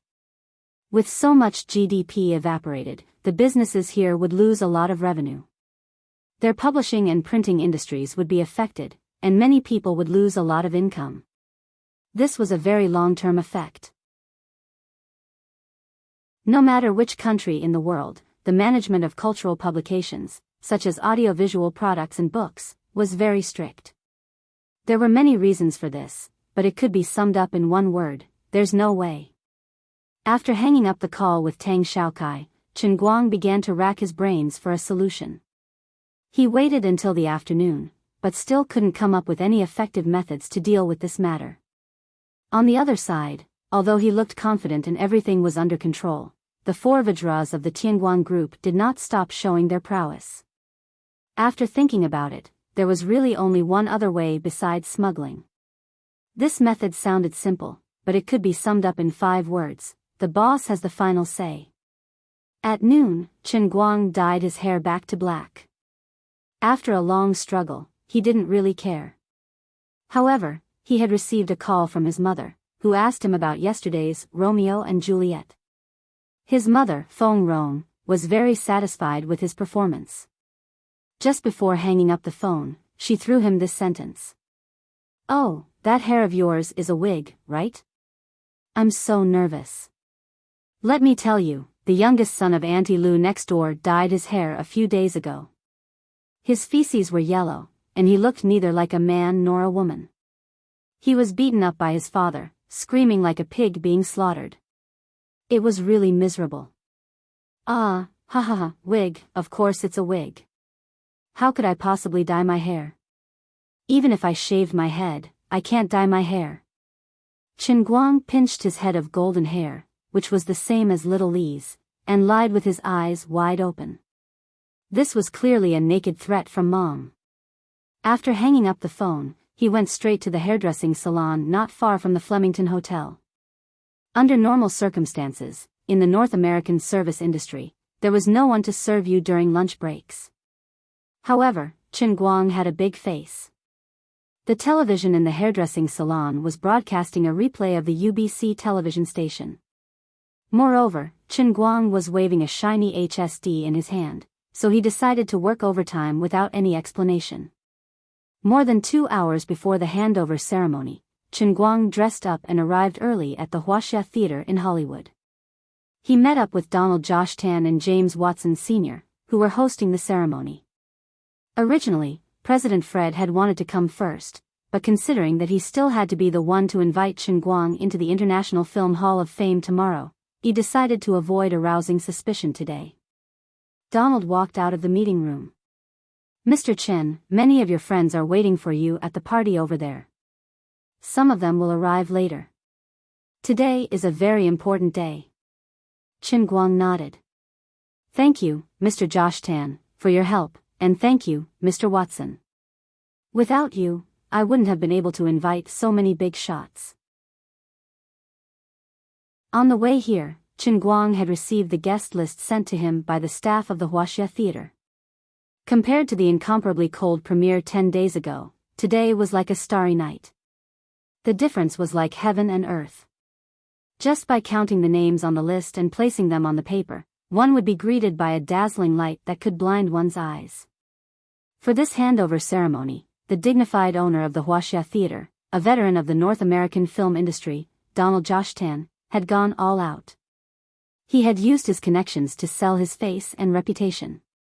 Not only that, other senior members of the Film Association, including James Sr., Foreman, Damon, and even Malfoy Bentler, had come forward to make up for the cold shoulder they had given to Chen Guang previously and to repair the relationship between the two parties. After Donald had issued an open invitation to Chen Guang, they had all come up with ideas and made phone calls to rope him in. With these people's qualifications, those who could make them call to invite him would definitely not be small fries. Other than a few people who were all over the world or those who had matters to attend to, basically everyone who received the call would give face to them. There was even a situation where this happened to a good crew and they had to stop filming for the next 2 days. The director brought the entire cast to Los Angeles, planning to attend Chen Guang's handover ceremony today and then attend Chen Guang's public lecture after the ceremony at the World Film Hall of Fame the next day. Stopping filming for 2 days would, of course, result in a huge increase in the cost of filming. The explanation given by these directors to the investors was simple. In the ancient Huaxia saying, sharpening the axe will not delay the work of cutting firewood. They did not come here just to support Chen Guang.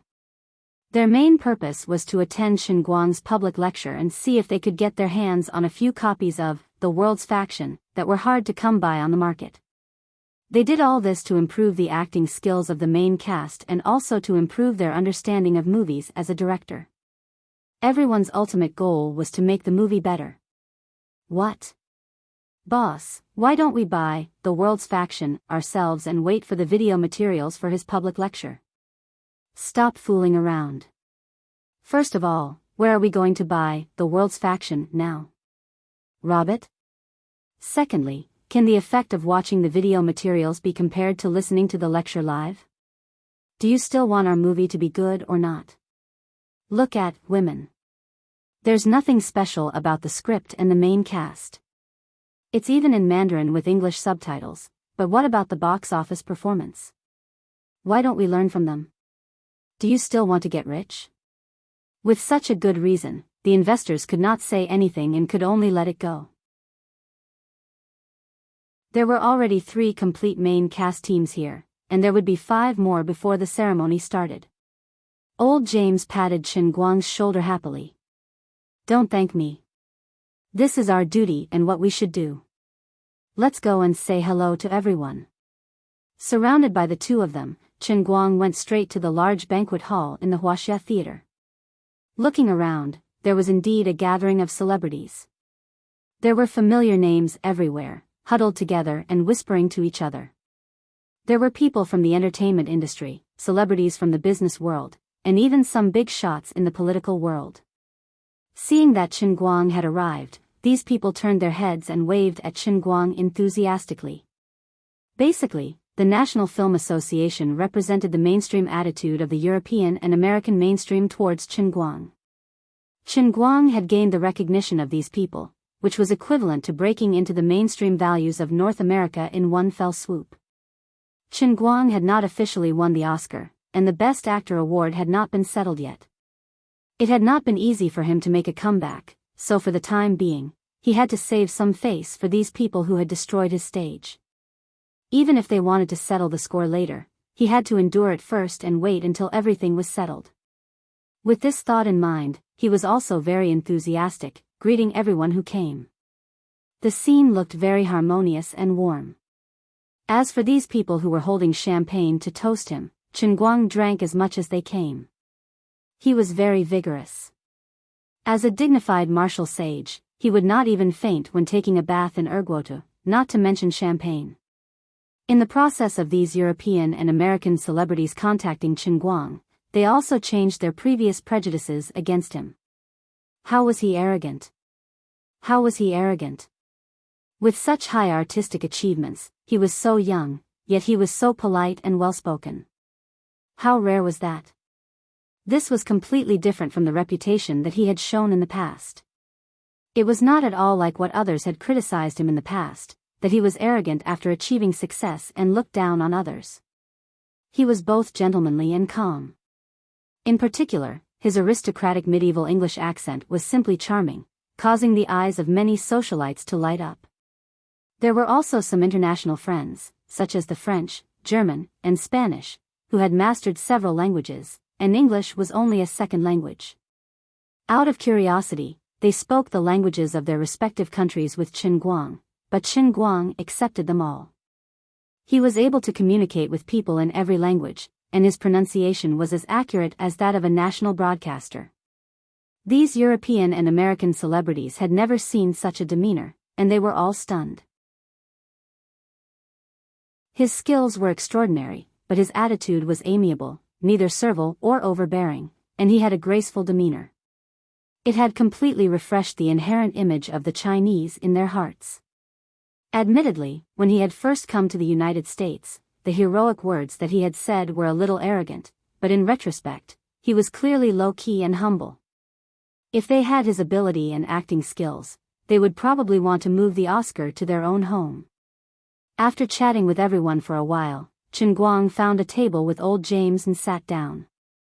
Along the way, he had heard many people complain about the problem of wanting to buy World's Faction, including many directors and professors of film schools who wanted to buy World's Faction Performing Arts in bulk as teaching materials, but they could not buy it at all. They urged Chen Guang to change the current situation. Chen Guang was also heartbroken. 10 million sets were placed in his house, and countless people were waving their US dollars, waiting to pay for them, but they could not buy them. He was anxious. Sigh. Chen Guang let out a long sigh. Old James asked, "Mr. Chen, why are you sighing?" Chen Guang changed the topic. "It's nothing. By the way, Mr. Watson, how many days until the Hollywood primaries?" Old James thought that he was worried about the Oscar and comforted him. "There's still half a month, but don't worry, Mr. Chen. It'll be fine." Chen Guang asked again, "What about the award?" Old James looked left and right like a thief, then whispered into Chen Guang's ear, "Mr. Chen, I'll tell you about this for now. Please don't tell anyone else." "Okay, I'm listening." "No problem." Chen Guang asked again, then, can we announce the news in advance? Based on past experience, the normal Oscar announcement would be in March. There were still more than 2 months left, and he was really anxious. Old James shook his head like a rattle drum. That won't do. There has never been such a precedent for the Oscars. And you know, although the jury has been criticized all these years, we really have a fair and open vote every time. Before the people from PricewaterhouseCoopers hand the envelope to the guest presenter, and the guest presenter opens the envelope in front of the global audience, even the current Fred, or the past me, will not know who will win. Is that so? Sigh, then there's no other way. Chen Guang sighed again and stopped struggling. He knew that he was being a bit too much. He had already done it, but he still had to wait for more than 2 months in vain. This made him very sad. After waiting for more than 2 hours, this long-awaited and exceptionally grand ceremony was finally completed successfully under the watchful eyes of everyone. After the ceremony, it was naturally a grand reception. This was also a daily social event in Europe and the United States, but it was not broadcast to the public. There was no doubt that Chen Guang was still the focus of the crowd. Today was a festival that belonged to him. Chen Guang socialized with people with a heavy heart, but not many people could see that he was full of sadness. Finally, around 9:00 in the evening, someone finally came from outside. This person's identity made his eyes light up. Dwayne Brown, the director of the National Bureau of Publishing, came side by side with President Fred of the Motion Picture Association. Fred had just finished his work at the association and happened to have an appointment with Dwayne, his elementary school classmate, who had come to Los Angeles for business. In China, the director of the National Bureau of Publishing was roughly equivalent to the level of a deputy minister in China. He was on the same level as Chen Guang before he resigned. After Director Brown arrived, many people greeted him. After some simple greetings, he stood in front of Chen Guang, led by President Fred.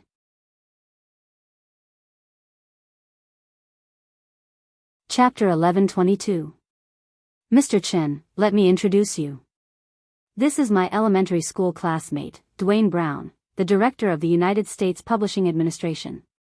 Dwayne, do you need me to introduce you to Mr. Chen?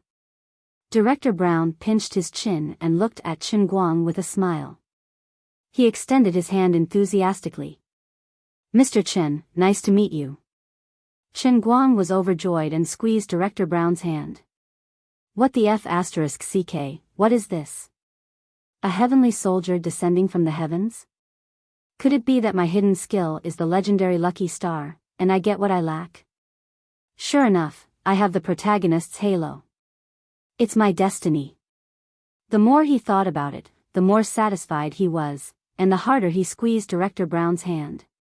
Director Brown's hand was squeezed tightly, and he swayed it back and forth. However, Chen Guang only shook hands with him and did not speak. Director Brown looked up and found that Chen Guang's eyes were as bright as the stars in the night sky. He obviously wanted to eat him.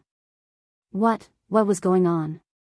He had never heard of this great artist from Huaxia, Mr. Chen, who was a great scholar, having such tendencies. Mr. Chen? Director Brown reminded him with a red face and tried to pull his hand out. However, with Chen Guang's strength, it was impossible for Dwayne Brown to break free. Chen Guang reacted first. Mr. Brown, I'm sorry, I forgot myself. I'm very happy to meet you. No, I'm very, very happy. About half an hour later, Dwayne Brown finally understood why Chen Guang had lost his composure. Chen Guang was more than 10 times more enthusiastic toward him than anyone else. He chased after him the whole time, chatting with him whenever he had the chance. Finally, his fox's tail was exposed. One who is unaccountably solicitous is hiding evil intentions. Director Brown also understood this principle from Huaxia, so he simply asked directly. Chen Guang knew that it was difficult to do such a big thing under the table with the way things were done in Europe and the United States. It was impossible for 10 million sets of publications to flow into America without causing a commotion, and it was impossible that it had nothing to do with the director of the United States Publishing Administration. It was unrealistic to expect Director Brown, whom he had just met, to take some money and secretly stir up trouble. China was fighting corruption, and so was Europe and the US. Brown would not take the risk of being imprisoned and offend those publishing and printing companies who were trying to take advantage of him.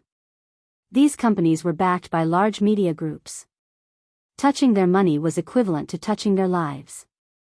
In the democratic land, the influence of business owners and large financial groups on the political world was even stronger than in Huaxia.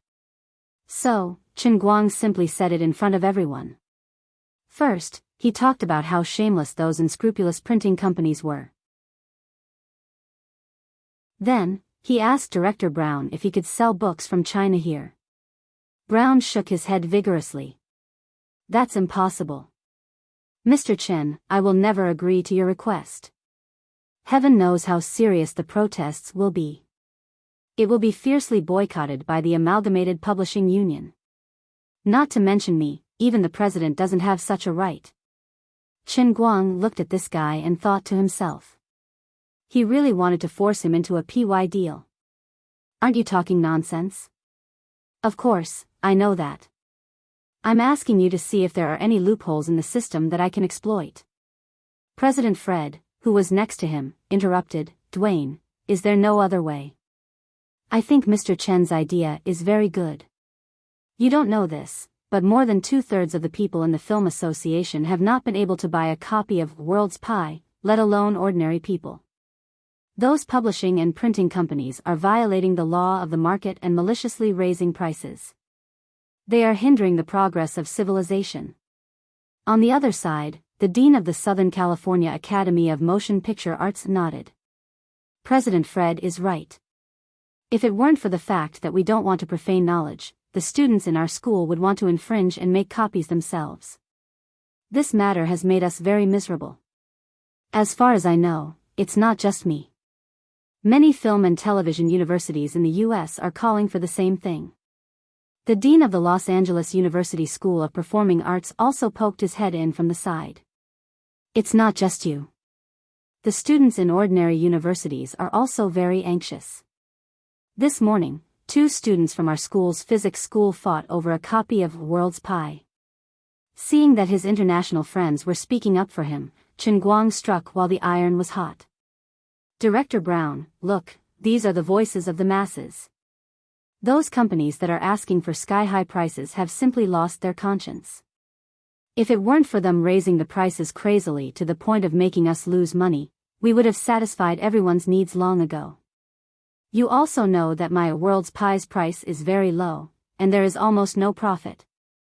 Other similar academic monographs on the market start at $150. Look at mine, I have no intention of relying on publishing to make money, but they still want to suck my blood. This hurts me so much. That's right. Evil capitalist entrepreneurs. A shameless businessman who has lost his conscience for money and stinks of money. For their own interests, they are harming civilization and art. We can't let them succeed. Hearing the criticism from the people around him, Chen Guang nearly forgot that he was in the United States. Those that weren't in the know might even think that he was in the Paris Commune from decades ago. How great was the sentiment of the Soviet Union? They were all allies. Dwayne Brown was besieged. President Fred did not expect Chen Guang to stir up trouble with just a few words. He tried to smooth things over and ease the atmosphere. Dwayne, after all, Mr. Chen has just left his handprint on the wall with great figures like Chaplin and Martin Luther King. Otherwise, given his great achievements, is there any special channel to consider? Director Brown felt helpless. Okay, I have an idea. We can try to list the World's Pie Performing Arts as a UNESCO Intangible Cultural Heritage, and then put this monograph into a special channel for academic introduction. This way, we can avoid the relevant regulations of the General Administration of Publishing and the Ministry of Commerce, but we will still have to pay a considerable amount of taxes to compensate the publishing industry. World Intangible Cultural Heritage. Chen Guang's eyes lit up. That's possible. The taxes can't be higher than the cost of printing in North America, right? He really wanted to take a selfie with his phone and post it on Weibo. Accompanying the text, Living World Cultural Heritage. The taxes shouldn't exceed $100 million, but it's very difficult to become a World Cultural Heritage, Mr. Chen. Director Brown said again. Chen Guang asked, why is it difficult? Director Brown shrugged. You know, the approval of World Cultural Heritage is very strict. Irma Watson, who had been eavesdropping, finally couldn't help but interrupt. Is it because Mr. Chen is still alive, so it can't be considered a heritage? Shut up. Irma. James Sr. covered Irma Watson's mouth. Chen Guang felt that Irma's words made sense, and he couldn't refute them at all. He felt that it was necessary to hang himself and make the heritage a real one. Well, the price was a little too high. It was a big loss. Chen Guang didn't know whether to laugh or cry. Then what should I do? Director Brown thought for a moment. How about this, Mr. Chen, don't you have a public lecture tomorrow? You can apply to UNESCO now, and I'll arrange it at the same time.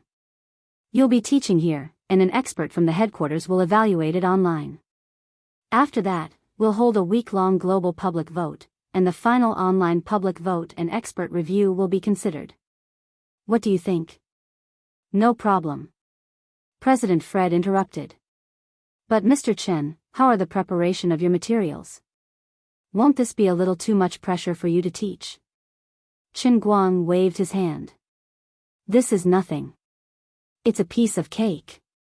After discussing with everyone, they disbanded at around 10 p.m. Before leaving, Chen Guang counted on his fingers. The whole process that Director Brown said would take about 8 or 9 days. But this wasn't important. He could start in China tonight. Regardless of the consequences, whether it would succeed or not, he had to start pulling people in. As long as Dwayne Brown made an opening, it meant that things could be done.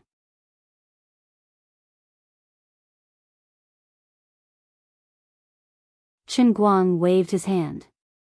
This was nothing. You're tuning into the Dreamy Chapters YouTube channel. We're so grateful for your support, and don't forget to subscribe to join us on this incredible journey through captivating stories.